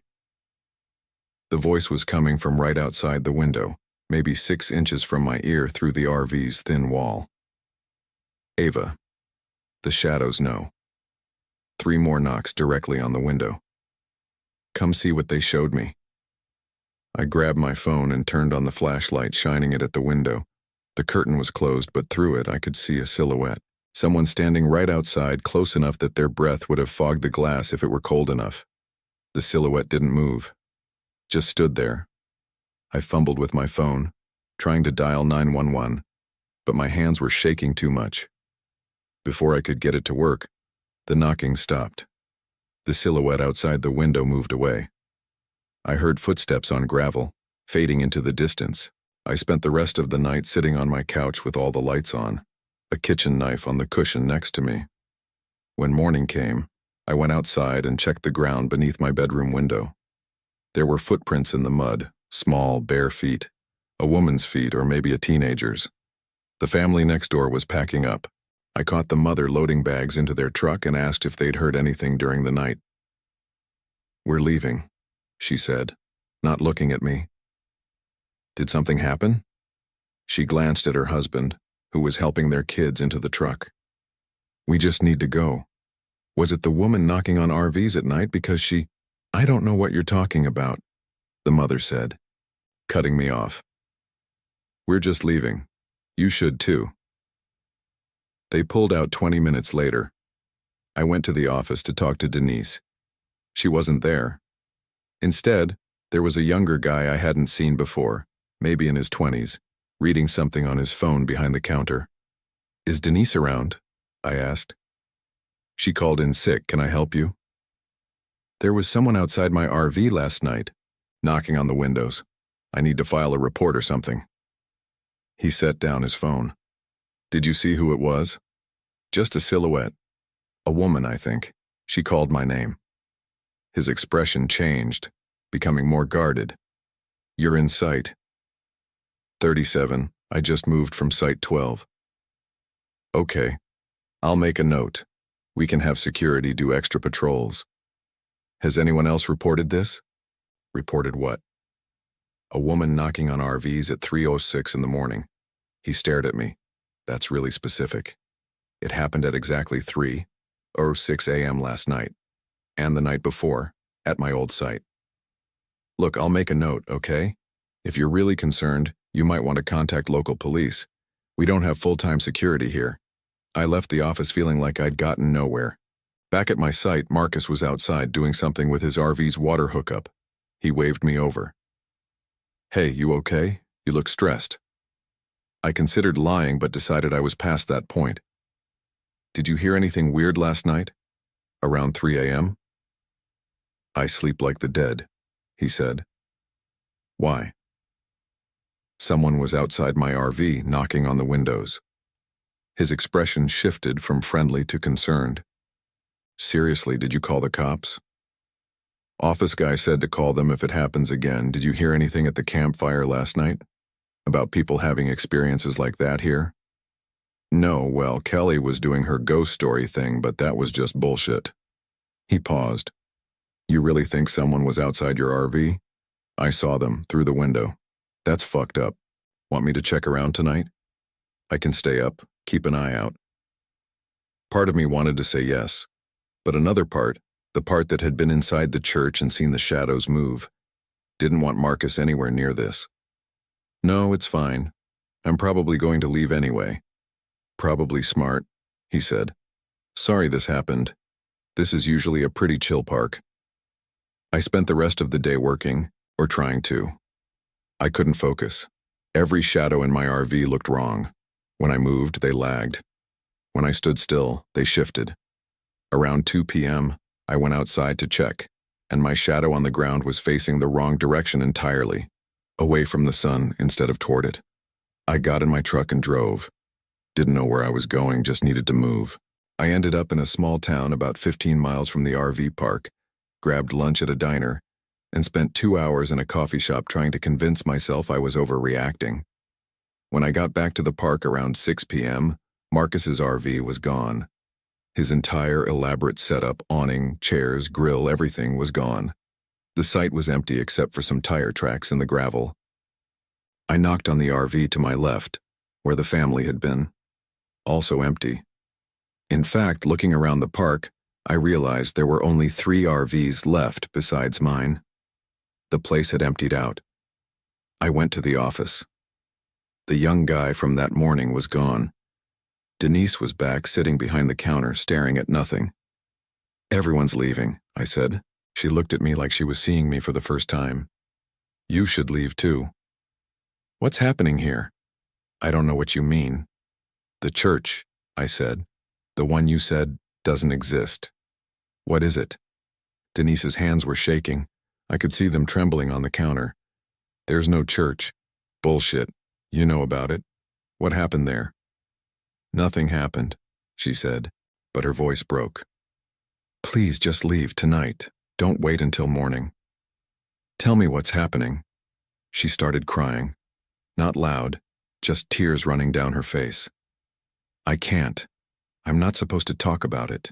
They said if I tell anyone else, it'll get worse. Who said that? She shook her head. Just go, please. Before 3:06. I left the office and went back to my RV. I should have started packing immediately. Should have hitched up and driven away right then. But some stubborn part of me, the part that had walked into the church in the first place, wanted answers. I waited until dark, then grabbed a flashlight and walked to the nature trail. The path to the church was easier to find now. I'd walked it enough times that my feet knew where to go even in the darkness. The woods around me were completely silent. No birds, no insects, no ambient noise. Just the sound of my footsteps and my breathing. The church appeared in the clearing, and even from a distance I could see light inside it. Not electric light. It flickered like candles or lanterns. I should have turned around. I know that. But I didn't. The door was open, pulled all the way back this time. Inside, the main room was lit by dozens of candles placed along the walls and on the remaining intact pews. And standing at the far end, on the platform where the pulpit had been, was a woman. She looked like she was in her 30s, dark hair, wearing jeans and a t-shirt. She was looking up at something on the ceiling, her back to me. Hello? I said. She didn't turn around. Ava, you came. Do I know you? You found the messages, she said. On the wall. The scratched writing, that was you? Some of it. She finally turned to face me and I saw that her eyes were wrong. Not obviously wrong. She didn't have black eyes or glowing eyes or any of that horror movie shit. But something about them was off. Like they didn't quite track together. Or they were looking at things I couldn't see. What are you doing here? I asked. I'm waiting. I've been waiting for 3 days. She smiled, and it was the worst smile I've ever seen. Not threatening, just wrong, like someone who'd forgotten how smiling works and was trying to recreate it from memory. Waiting for what? She looked back up at the ceiling. For the shadows to finish. They're almost done. Can you see? I looked up. The ceiling was covered in shadows, not cast by anything, just shadows existing independently, moving and shifting and intertwining like they were alive. And they were forming patterns, I realized. Or maybe letters, like they were writing something. What happened to you? I asked the woman. I found this place 6 days ago. I came inside. The shadows moved wrong, and I thought it was interesting, so I stayed to watch. She laughed, a hollow sound. They watched back, they saw me seeing them, and now they know everything. What do you mean? They learned my name, my memories, everything I am. And then they started making their own version. It's almost ready. She turned back to me, that wrong smile still on her face. Yours is taking shape too. I can see it moving up there. See? She pointed at the ceiling. I looked up again, and among the writhing shadows I saw something that might have been the outline of a person. My height, my build. And it was moving, learning, copying. You need to leave, I said. I can't. They won't let me. I tried yesterday, but I only got as far as the RV park before they pulled me back. I've been walking in circles. This is the only place that feels real anymore. That was you knocking on my RV. Was it? She tilted her head. I don't remember. Time's funny now. Sometimes it's 3:06 for hours. Sometimes the whole night passes in a minute. I backed toward the door. Come with me. We'll leave together. You don't understand. I'm not leaving. The real me already did. She looked down at her hands, turning them over, examining them. This is what they made. The copy, the me that stays here. The real me left 3 days ago, drove away in her RV, went back to her regular life. But I'm still here, I'll always be here. I ran. Out of the church, into the darkness, down the trail. I didn't use my flashlight. I just ran, branches hitting my face, roots trying to trip me. Behind me I heard the woman laughing, or maybe crying, it was hard to tell. I made it back to the nature trail loop and kept running until I reached the parking area. My RV was visible in the distance and I sprinted toward it. Inside, I locked every door and window, closed every curtain. I grabbed my keys and phone, ready to hitch up and leave immediately. Then I looked at my phone. 3:06 a.m. I'd lost hours somehow. It had been maybe 9 p.m. when I left for the church. Now it was after 3 in the morning. The knocking started. 3 knocks, pause, 3 knocks. But this time it wasn't on my door or window. It was coming from inside the RV, from the bedroom. I walked toward the sound, knowing I shouldn't, unable to stop myself. The bedroom door was closed. I'd left it open. I always left it open. 3 more knocks from inside. I opened the door. The bedroom was filled with shadows. Not darkness, shadows. They covered the walls, the bed, the ceiling, moving and shifting and writing. And in the center of the room, standing next to my bed, was me. Not a reflection, not a trick of the light. Another me, solid and real, wearing the same clothes I was wearing, with the same haircut and the same posture. She smiled at me, that same wrong smile the woman in the church had. "They finished," she said in my voice. "You can go now. I'll stay." I slammed the door and ran out of the RV. Into my truck, keys in the ignition, engine starting. I didn't bother hitching the RV. I just drove, leaving it behind, leaving everything behind. I made it to Lafayette by sunrise. Got this motel room. Haven't slept since. Here's the thing I can't stop thinking about. What if the woman in the church was right? What if the real me already left days ago and I'm the copy that stayed behind? What if I'm the shadow that learned to be Ava Harris and now I just think I escaped? I keep checking mirrors, watching my reflection, trying to see if it moves the wrong way. So far, it matches me perfectly, but sometimes when I'm not paying attention, I catch it out of the corner of my eye and it seems to lag, just for a second, just like in the church. I've been thinking about going back, not to the park, I'm never going back there, but to my real life, my apartment in Denver that I gave up when I started this trip, my few remaining friends, my family. But what if I show up and they can tell I'm not really me? What if the real Ava Harris already went back, and I'm just the echo, the thing the shadows made? Or worse, what if I go back and find her there? The real me living my life and she sees me and knows what I am. I don't know what to do. I've written this all down because I needed to process it, needed to see if putting it into words would make it make sense. It hasn't. There's a clock on the nightstand. Digital, red numbers. As I've been writing this, I've watched it count up through the hours. It just hit 3:06 a.m. Someone's knocking on the motel room door. 3 knocks, pause, 3 knocks. I'm not going to answer it. I'm going to sit here and wait for it to stop. And then I'm going to get in my truck and drive somewhere else. Maybe the knocking will follow me, maybe it won't. Maybe it doesn't matter because I'm not really Ava Harris anymore anyway. But I'm writing this final part just in case.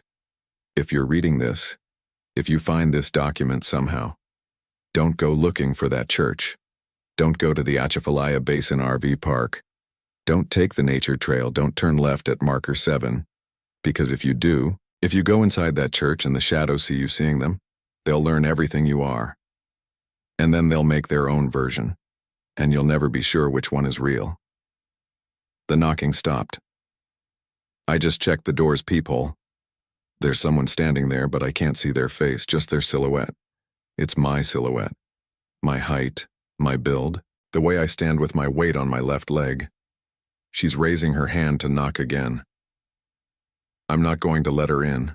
I'm going to sit here and wait until sunrise. And then I'm going to leave. I'll keep driving. I'll find somewhere the shadows don't reach. But I can see my own shadow on the wall right now cast by the lamp next to me. And it's knocking too. 3 times, pause, 3 times, matching the rhythm at the door. I think I understand now. I think I finally understand what the woman in the church meant. The shadows don't just copy you, they replace you.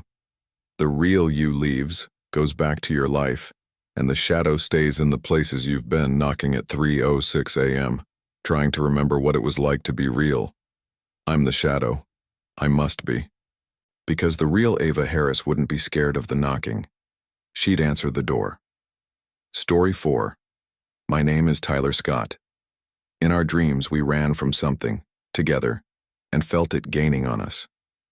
I need to write this down while I still remember who I am, while I can still separate what happened from what we dreamed. I'm not sure how much longer I have before those lines disappear completely. It started 3 weeks ago. 4 of us drove our RVs out to Kisatchie Forest in Louisiana for a long weekend. Me, my college roommate Derek Chen, his girlfriend Amanda Walsh, and my friend since high school, Marcus Reed. We'd been planning it for months, just a chance to get away from our jobs in Houston, disconnect from everything and spend some time in the woods. The campsite was called Longleaf Vista, about 40 minutes down a winding forest road from the main highway. The woman at the ranger station, probably in her 60s with sun-weathered skin, gave us a map and marked our spot with a pencil. Site 7, she said, all the way at the back of the campground away from the other campers. You'll have plenty of privacy, she told us. Her name tag said Judith. Nobody else reserved back there this weekend. Perfect, Derek said. That's exactly what we want. Judith looked at him for a moment, then at the rest of us. Her expression was hard to read. How long you planning to stay? Just 3 nights, Amanda said. We have to be back in Houston by Tuesday. Judith nodded slowly. She pulled out 4 small cards from a drawer and handed them to us. They had the ranger station number on them. Cell service is spotty out there, she said. If you need anything, there's a payphone at the station. We're open until 9. I pocketed the card without really looking at it. We thanked her and drove our RVs out to the site, following the narrow dirt road that wound deeper into the forest. The trees pressed in on both sides, longleaf pines mostly, with thick undergrowth between them. The late afternoon sun came through in shafts, but the shadows under the canopy were already dark. Site 7 was exactly what we wanted. A clearing maybe 50 yards across with a fire ring in the center and enough space for all 4 RVs. No other campers in sight. No sounds except birds and the wind moving through the trees. We spent the next hour getting set up, leveling the RVs, running the hookups. My RV was an older Winnebago I'd bought used 2 years ago. Derek and Amanda had a newer model, one of those fancy ones with the slide-out sides. Marcus had a vintage Airstream he'd restored himself. By the time we finished, the sun was setting. We built a fire and sat around it with beers talking about nothing important. Work stories, old memories, plans for the next day, normal stuff. We should do a night hike tomorrow, Marcus suggested. He'd always been the outdoorsy one. There's supposed to be a good trail about a mile from here. At night? Amanda made a face. Why? Best time to see wildlife. Plus, it's cooler. I'm in, Derek said. Tyler, I shrugged. Sure, why not? We stayed up until maybe midnight, then headed to our respective RVs. I remember brushing my teeth, checking that the door was locked, force of habit even though we were in the middle of nowhere, and climbing into bed. The RV still smelled faintly of the previous owner's cigarette smoke, something I'd never quite gotten rid of. I fell asleep quickly. That's when the dream started. I was running through the forest. Not our campsite. Somewhere else. Somewhere with trees packed so close together I had to turn sideways to squeeze between them. It was dark, but not completely. There was light from somewhere, enough to see by, though I couldn't tell where it was coming from. My lungs burned. My legs ached. I'd been running for a long time, and I could hear it behind me. I didn't see it. Never saw it in any of the dreams, but I could hear it moving through the trees, breaking branches, pushing through the undergrowth. It was fast, faster than me, and it was getting closer. I ran harder, my heart hammering, sweat running down my face.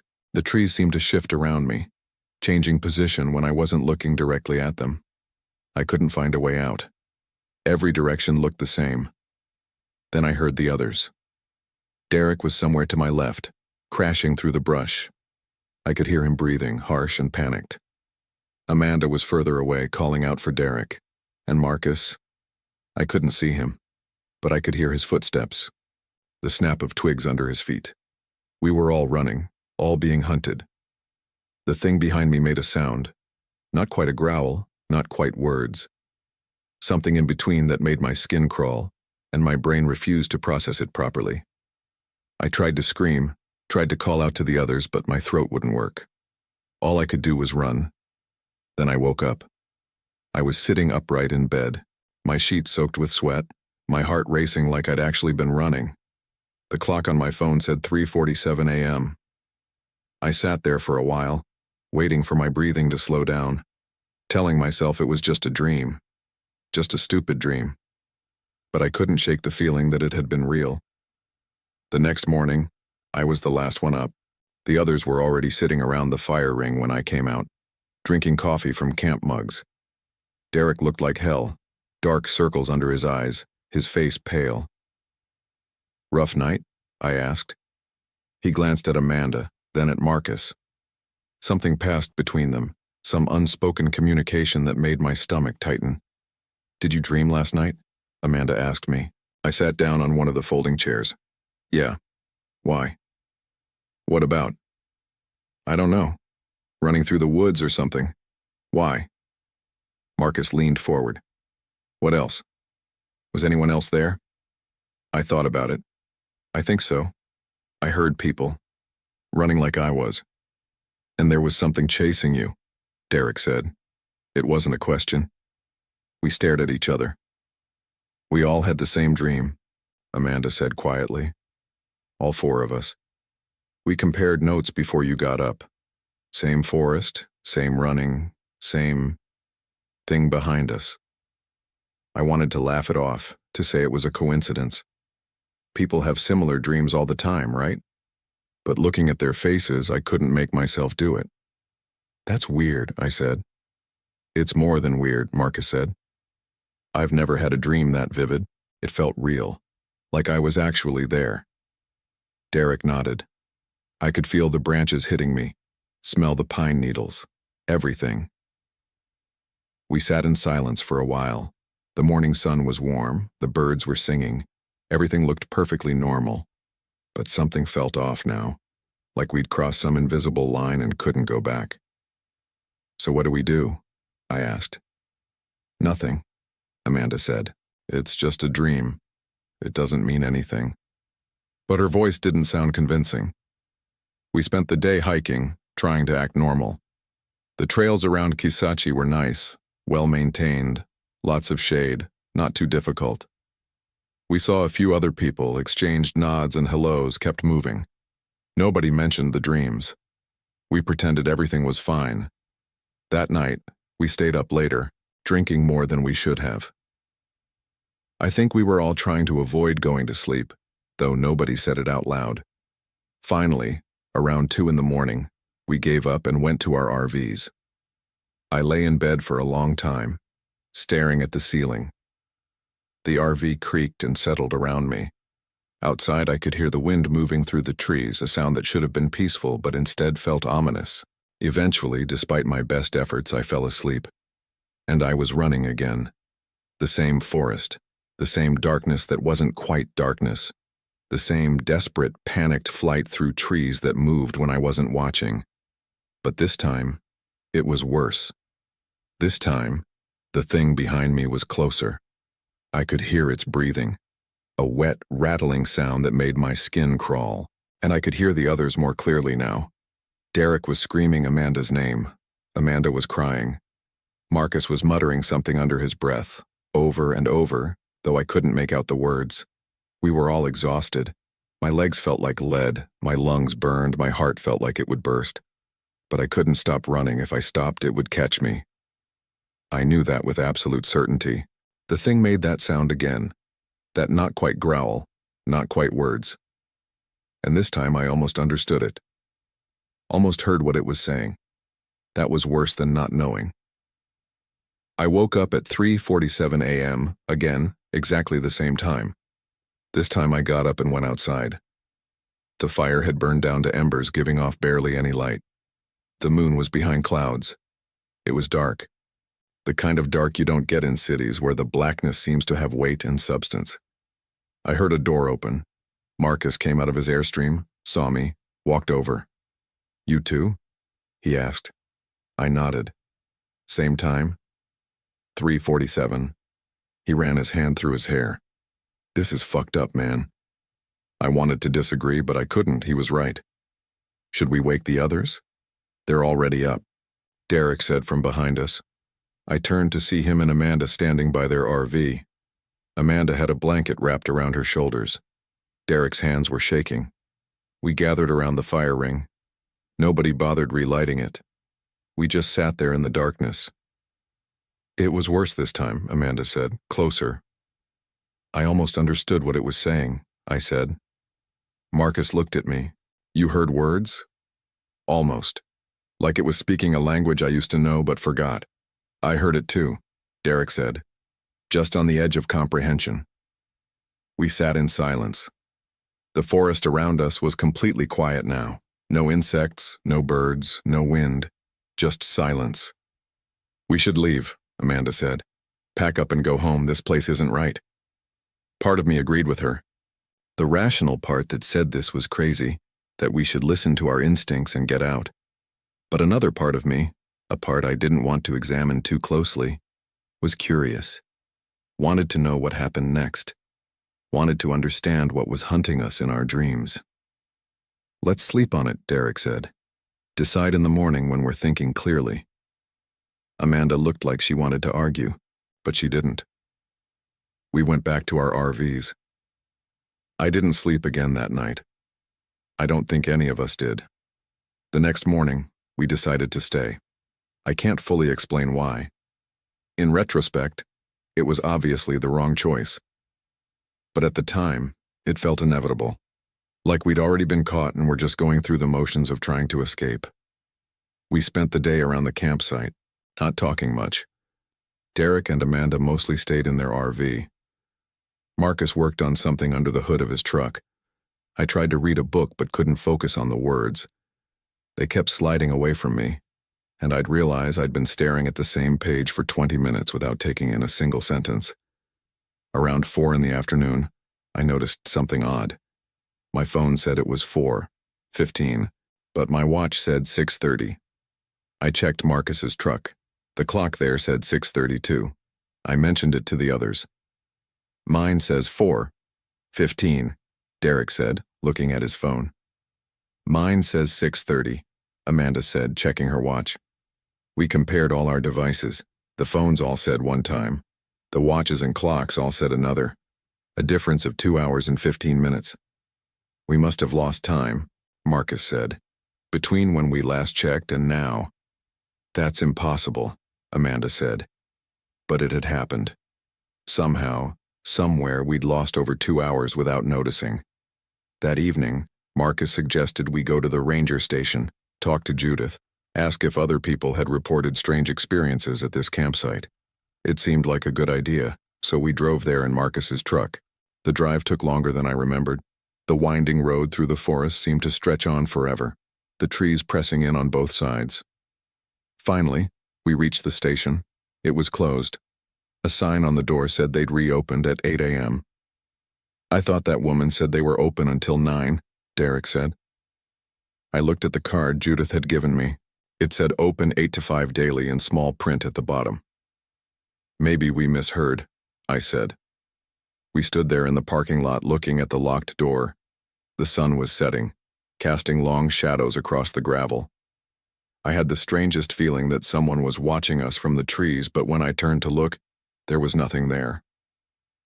"Let's go back," Amanda said. "I don't like this place." On the drive back, none of us spoke. The road seemed different now, the turns coming in the wrong order, the landmarks not quite where they should be. At one point, I was sure we'd already passed the same tree twice, but that didn't make sense. When we finally reached the campsite, it was full dark. Our RVs sat in the clearing like sentinels, their windows dark and empty. That night, we didn't even pretend we weren't afraid. We built the fire up high and sat around it, none of us wanting to be the first to go to bed. But eventually, exhaustion won. Around 11, Amanda stood up. "I can't do this anymore," she said. "I need to sleep." Derek went with her. Marcus and I stayed up a little longer, but finally we couldn't put it off anymore. "See you in the dreams?" Marcus said as he headed to his Airstream. I wanted to laugh, but it came out wrong. I went to my RV, got ready for bed, and lay down. For a long time I stared at the ceiling, dreading what I knew was coming. But there's only so long you can fight sleep. I was running. But this time was different. This time I could see the others. Derek was maybe 20 yards to my left, stumbling over roots, his face twisted in terror. Amanda was further back, her breath coming in sobs. Marcus was ahead of me, moving faster than the rest of us, but even he was tiring. And the thing behind us was so close now. I could hear every detail of its movement, the scrape of something against bark, the crack of branches, the wet, heavy sound of its breathing. I still couldn't see it when I looked back, but I could feel it. Feel its presence like a weight on my back, like hands reaching for me. The forest had changed too. The trees were older now, massive trunks disappearing up into darkness. The ground was softer, more like mud than dirt.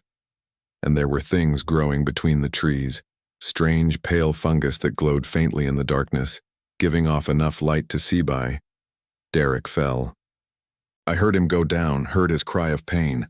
Without thinking, I changed direction, started running toward him. So did Amanda. Marcus didn't notice at first, kept running, then realized we'd stopped and turned back. Derek was on the ground, clutching his ankle. "I can't," he gasped. "I can't keep running." The thing behind us made that sound again. Closer now. Much closer. And this time, I understood one word of it. Found. I grabbed Derek under the arms, tried to pull him up. Marcus grabbed his other side. Together we got him to his feet. He put weight on his injured ankle and nearly collapsed again. "Leave me," Derek said. "You have to leave me." "Shut up," Amanda said. She was crying, but her voice was firm. "We're not leaving you." We half carried, half dragged him forward. But it was too slow. The thing was right behind us now. I could smell it. A rotten, sweet smell like decaying flowers. Then everything went white. I woke up at 3:47 a.m. But this time something was wrong with my ankle. It hurt, a sharp, stabbing pain exactly where Derek had injured his ankle in the dream. I sat up, pulled back the covers, looked at it. There were bruises, dark purple bruises in the shape of fingers like someone had grabbed my ankle hard enough to hurt. I got up, limped to the door, went outside. Marcus was already there, sitting by the dead fire. His shirt was torn, 3 long scratches across his back visible through the ripped fabric. "Check your ankle," I said. He pulled up his pant leg. Same bruises. Derek and Amanda came out next. Derek was limping, holding his ankle. Amanda had scratches on her arms. We compared injuries. They all matched. Bruises on our ankles, scratches on Marcus and Amanda, a sore spot on Derek's side where he'd hit a root going down. Injuries from the dream. "We need to leave," Amanda said. Her voice was flat, emotionless. "Right now. We pack up and we go." None of us argued. We scattered to our RVs, started breaking down the campsites. It was still dark, but we worked by flashlight and the light from our phones. I was throwing things into cabinets, not bothering to secure them properly, just wanting to get everything inside so we could go. I was disconnecting the water hookup when I heard Amanda scream. I ran toward their RV. Derek was standing outside, his flashlight aimed at something on the ground. Marcus was already there. It was a body, or what was left of one. An animal, maybe.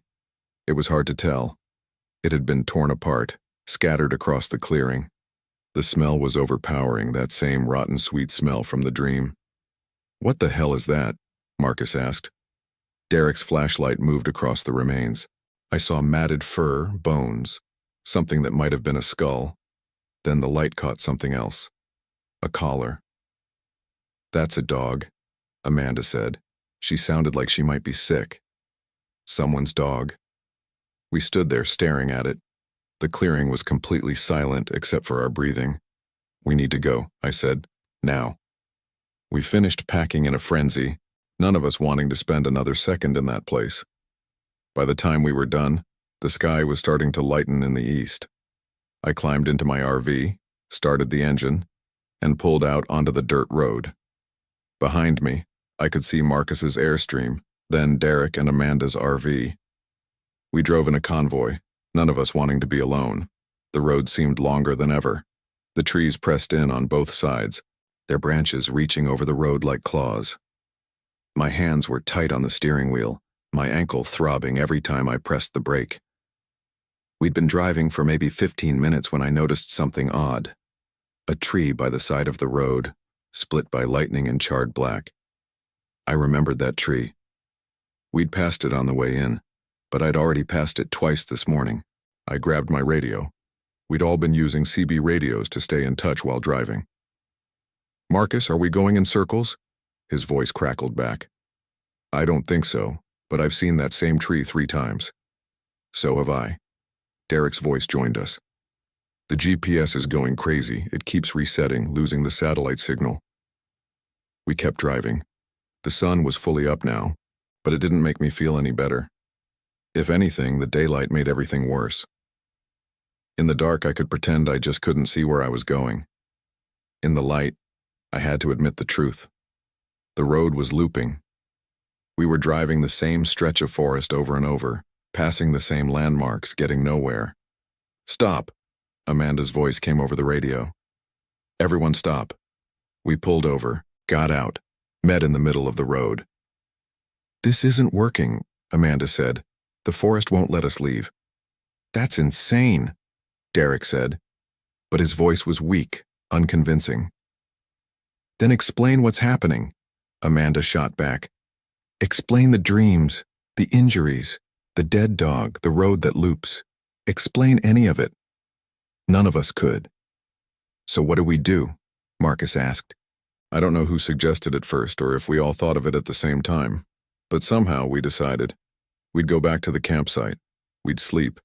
We'd face whatever was in the dreams, because the alternative was driving in circles until we ran out of gas, stranded in a forest that wouldn't let us leave. We drove back. The road didn't loop this time. It took us straight to the campsite, like it had been waiting for us to make the decision. Site 7 looked the same as when we'd left it. The fire ring, the cleared area, the trees pressing in all around. The scattered remains of the dog were still there. We didn't look at them too closely. We didn't bother unhooking the RVs or setting up properly. We just parked them, went inside, and waited for nightfall. I remember sitting in my RV that afternoon, watching the light change outside the windows. The sun moved across the sky. Shadows grew longer, and I felt a strange sense of calm. Like the last few days of fighting had exhausted me, and now I was ready to just accept whatever happened. Around 5 p.m., I noticed Marcus was missing. I got out of my RV, walked over to his Airstream. The door was open. I called his name. No answer. Derek and Amanda came out when they heard me calling. "Where is he?" Amanda asked. "I don't know. He was here an hour ago." We searched the campsite. His truck was still there. His wallet and phone were inside the Airstream. But Marcus was gone. "Maybe he went for a walk," Derek suggested. "Without his phone? In this place?" We called for him. Walked the perimeter of the campsite. Nothing. It was like he'd vanished. "We should look in the forest," I said. "Are you crazy?" Amanda shook her head. "We're not going in there. He could be hurt. Or he could be—" She stopped, not wanting to finish the thought. We stood there arguing as the sun set. Finally, we compromised. We'd wait until morning. If Marcus wasn't back by then, we'd decide what to do. That night, we stayed together in Derek and Amanda's RV.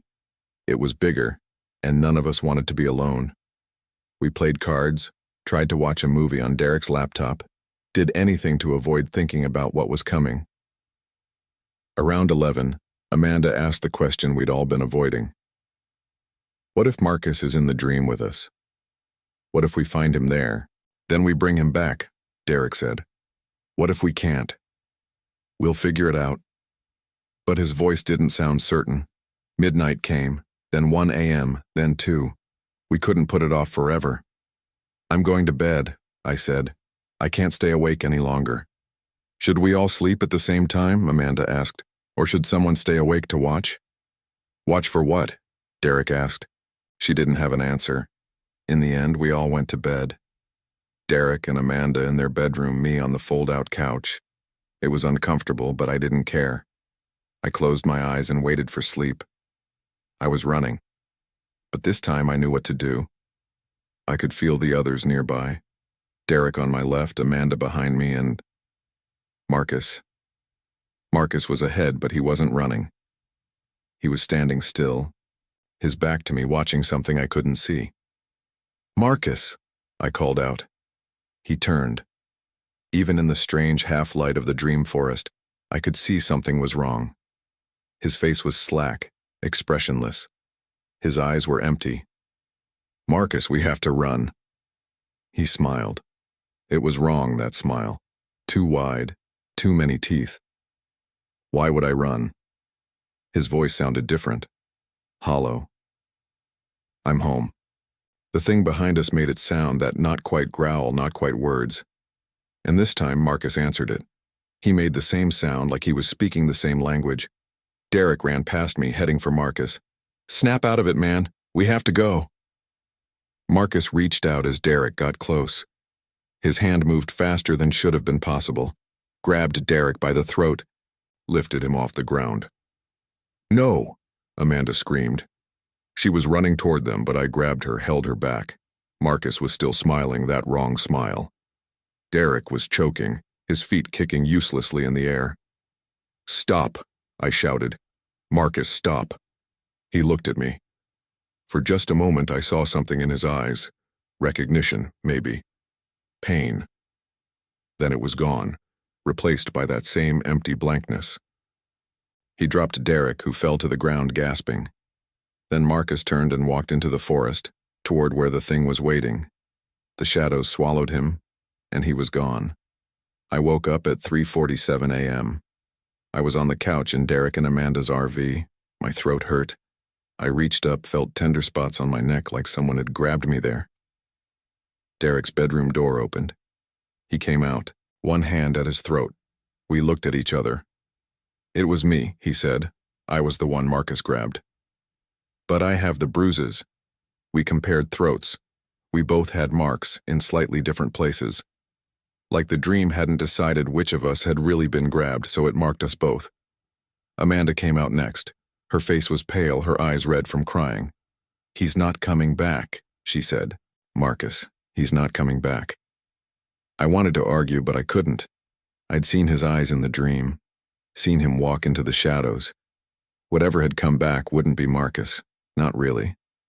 We sat in silence as the sun came up. None of us suggested looking for him. We all knew there was no point. Around 7, Derek spoke up. "We have to finish this. Tonight. We go into the dream, and we face whatever it is." "How?" I asked. "It's too fast, too strong. I don't know. But we can't keep running. Sooner or later, it'll catch us. Maybe it already has." Amanda was crying quietly. "What if we're already dead? What if we died the first night and this is all just an afterlife or something?" The thought had occurred to me. I'd been trying not to think about it. "We're not dead," Derek said, but he didn't sound sure. "We spent the day preparing. We didn't know what we were preparing for exactly, but it felt important to do something." Derek found tools in his RV. A hammer, a screwdriver, a utility knife, like they'd help against whatever was in the dreams. Amanda wrote a letter to her parents, sealed it in an envelope. I tried to call my sister, but my phone showed no signal. It hadn't had signal for days. That evening, we saw Marcus. He walked into the clearing from the forest, moving slowly, that same empty expression on his face. We watched him from Derek's RV, not going outside. "Should we talk to him?" Amanda whispered. "That's not Marcus," I said. As if he'd heard me, Marcus stopped walking. He stood in the middle of the clearing, looking at our RVs.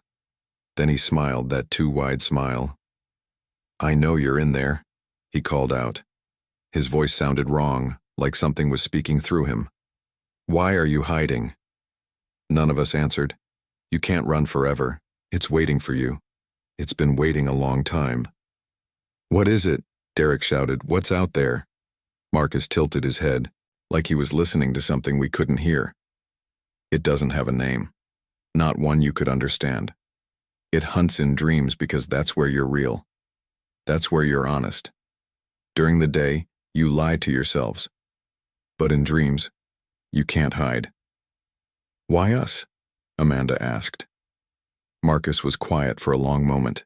Then, you were convenient. You came to its place, slept in its territory. It was hungry. What does it want? To feed, to hunt. That's all it's ever wanted. He started walking toward Derek's RV. We backed away from the window. Should we let him in? Amanda asked. No, I said. That's not Marcus anymore. Marcus reached the RV, put his hand on the door. We heard him testing the lock. You have to sleep eventually, he said. And when you do, you'll run again. You'll always run, that's what it wants. The fear, the exhaustion, the desperation, that's what feeds it. Fuck you! Derek shouted. Get away from here! Marcus laughed. It was a horrible sound, wet and gurgling. I'll be waiting, he said. Then he turned and walked back into the forest. We sat in silence for a long time. We can't win, Amanda said finally. Can we? I wanted to say yes, wanted to give her hope, but I couldn't lie. I don't know, I said. That night we tried to stay awake. We drank coffee, slapped each other when we started to doze off, did everything we could to fight sleep. But the human body has limits. Around 3 in the morning, Amanda fell asleep in her chair. Derek tried to wake her, but she wouldn't respond. Should we keep trying? He asked. I shook my head. It doesn't matter. We're going to end up in the dream anyway. Derek looked at me for a long moment. Then he nodded, lay down on the couch and closed his eyes. I was the last one awake. I sat there in the dark RV listening to their breathing, watching the shadows move outside the windows. Finally, I couldn't fight it anymore. I closed my eyes. I was running, but this time felt different. This time I wasn't afraid, I was angry. Angry at the thing hunting us, angry at myself for coming here, angry at everything. Derek and Amanda were beside me, running with me. Ahead, I could see Marcus, or what had been Marcus. He was standing in a clearing, waiting. This way, I shouted, changing direction. But Derek grabbed my arm. No, we face it. We don't run anymore. Amanda nodded. He's right. I'm tired of running. We slowed to a walk, then stopped. The 3 of us stood there, breathing hard, waiting for what came next. The thing emerged from the shadows. I still couldn't see it clearly. It was like my brain refused to process what my eyes were seeing, sliding away from the image, replacing it with impressions and suggestions instead of actual sight. But I could see enough. It was big. Bigger than it should have been. It moved wrong, its limbs bending at angles that didn't make sense. And it was smiling. At least, I think it was smiling. The suggestion of teeth, too many of them, and a mouth that opened too wide. Marcus walked toward it. When he reached it, he turned and looked at us. For just a moment, his eyes were his own again. I'm sorry, he said. Then the thing touched him, and he was gone. Just gone, like he'd never existed. The thing turned its attention to us. Run, Derek said. Run. We ran, but I knew it was useless. We couldn't outrun it. We never could. It was just playing with us, enjoying the hunt. I felt something grab my ankle and I went down hard. The thing was on me, its weight crushing, its smell overwhelming. I tried to scream but couldn't breathe. Then everything went white again. I woke up at 3:47 a.m., but something was wrong. I opened my eyes and I was outside, standing in the clearing. Derek and Amanda were there too, all of us standing in the exact same positions we'd been running in the dream. And Marcus was there. Not the wrong version. The real Marcus. He was lying on the ground, curled up, shaking. Marcus, I ran to him, knelt beside him. "Marcus, are you okay?" He looked up at me. His eyes were his own, but they were terrified. "It let me go," he whispered. "It's done with me. It wants you now." "What do you mean?" "In the dream, when it touched me, I saw everything, what it is, what it wants, and it's not hunting us, not anymore." "Then what?" "We're not running away from it. We never were. We're running toward it, every night getting closer. And tonight we reached it." I looked around the clearing. The trees seemed closer than they should be, pressing in on us from all sides. The shadows between them were deeper, darker. "We need to leave," Amanda said. Her voice was high, panicked. "Right now." "It's too late," Marcus said. He was still on the ground, not trying to get up. "Don't you understand? We've been in the dream this whole time, since the first night. We never woke up." "That's not true," Derek said, but he didn't sound sure. Marcus laughed, a broken, hopeless sound. "Check your phones, check the date." I pulled out my phone. The screen was cracked. When had that happened? The date displayed said it was still the first day we'd arrived, 3 days ago, according to my memory. But my phone said we'd only been here for 1 day. "We've been dreaming for 3 days straight," Marcus said, "looping through the same nightmare, and the thing in the forest has been feeding on us the whole time, drinking our fear like wine." I looked at Derek and Amanda. They'd checked their phones too, saw the same thing I did. "But we're awake now," Amanda said. "We're talking, we're thinking clearly. This isn't a dream." "Isn't it?" Marcus finally stood up. "Then explain how you got outside without remembering. Explain why you woke up standing instead of in bed. Explain any of this." We couldn't. From the forest came that sound again. That not quite growl, not quite words, closer than ever. "It's coming," Marcus said. "It's been coming this whole time. We've just been too scared to see it." The trees were definitely closer now. I could see them moving, their roots sliding through the dirt, pulling themselves forward inch by inch. "What do we do?" I asked. Marcus looked at me. For the first time since this started, he smiled. A real smile, sad and tired. "We wake up," he said. "For real this time." "How?" "We stop running. We turn around and face it. In the dream, we see it fully. And once we see it, really see it, we can wake up." "Are you sure?" Derek asked. "No, but what choice do we have?" The sound came again, louder, right behind us. I could smell that rotten sweet smell, could feel something's breath on the back of my neck. I turned around. I'm writing this from my apartment in Houston. I've been home for 2 days. My phone says I was only in Louisiana for 1 night, just like it showed in the dream. But my body says different. I'm exhausted, my ankle still has bruises, my throat is sore. Derek and Amanda came back too. We don't talk about what we saw when we turned around. Every time I try to remember it clearly, my mind slides away, replaces the memory with something more bearable. Marcus hasn't come back yet. Every night, I dream, but they're not the running dreams anymore. Now I dream I'm standing in that clearing watching the trees slowly advance. And there's something in the shadows between them, something watching me with patient hunger. And every morning, I wake up at 3:47 a.m. I'm writing this down because I need someone to know what happened, in case I don't come back one of these times. In case one morning I wake up and I'm standing in that clearing again, and this time there's no way out. Derek called yesterday. He said the bruises on his throat are getting darker instead of fading. Amanda won't answer her phone. I keep telling myself it's over. We escaped. We woke up. But I'm not sure that's true. Last night I smelled that rotten sweet smell in my bedroom. And when I checked my phone this morning, the date was wrong. Just by 1 day. Like somewhere, somehow, I lost time again. The thing in the forest is patient. It's been waiting a long time. It can wait a little longer. And every night, when I close my eyes, I hear it calling. I'm so tired.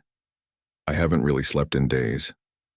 I know I should stay awake, but my body is giving out. Soon, I won't be able to fight it anymore. Soon I'll close my eyes and I'll be running again. And this time I don't think I'll wake up at 3:47 a.m. This time I think I'll just keep running forever, in a dream that has no end, feeding the hunger of something that hunts in the spaces between waking and sleeping. I need to write down one more thing, the most important thing. When we turned around in the clearing, when we finally looked at what was hunting us, I saw its face. It was mine. It was all of our faces, somehow merged together, wrong and right at the same time. Like it had been feeding on us so long that it had become us or we had become it. Marcus understood first. That's why he hasn't come back. Because he realized the thing in the forest wasn't hunting us at all. We were hunting ourselves. And now, sitting here in my apartment with the morning sun coming through my windows, I can't shake the feeling that I'm still there. Still in that clearing in Kisachi Forest. Still running through the trees while something wears my face and chases close behind. I can't shake the feeling that I never left at all. The date on my phone is wrong again. Yesterday's date. We're looping again. I'm so tired. I need to sleep. Just for a little while. My name is Tyler Scott. In our dreams, we ran from something, together, and felt it gaining on us. But we were wrong about what was chasing us. We were running from ourselves all along.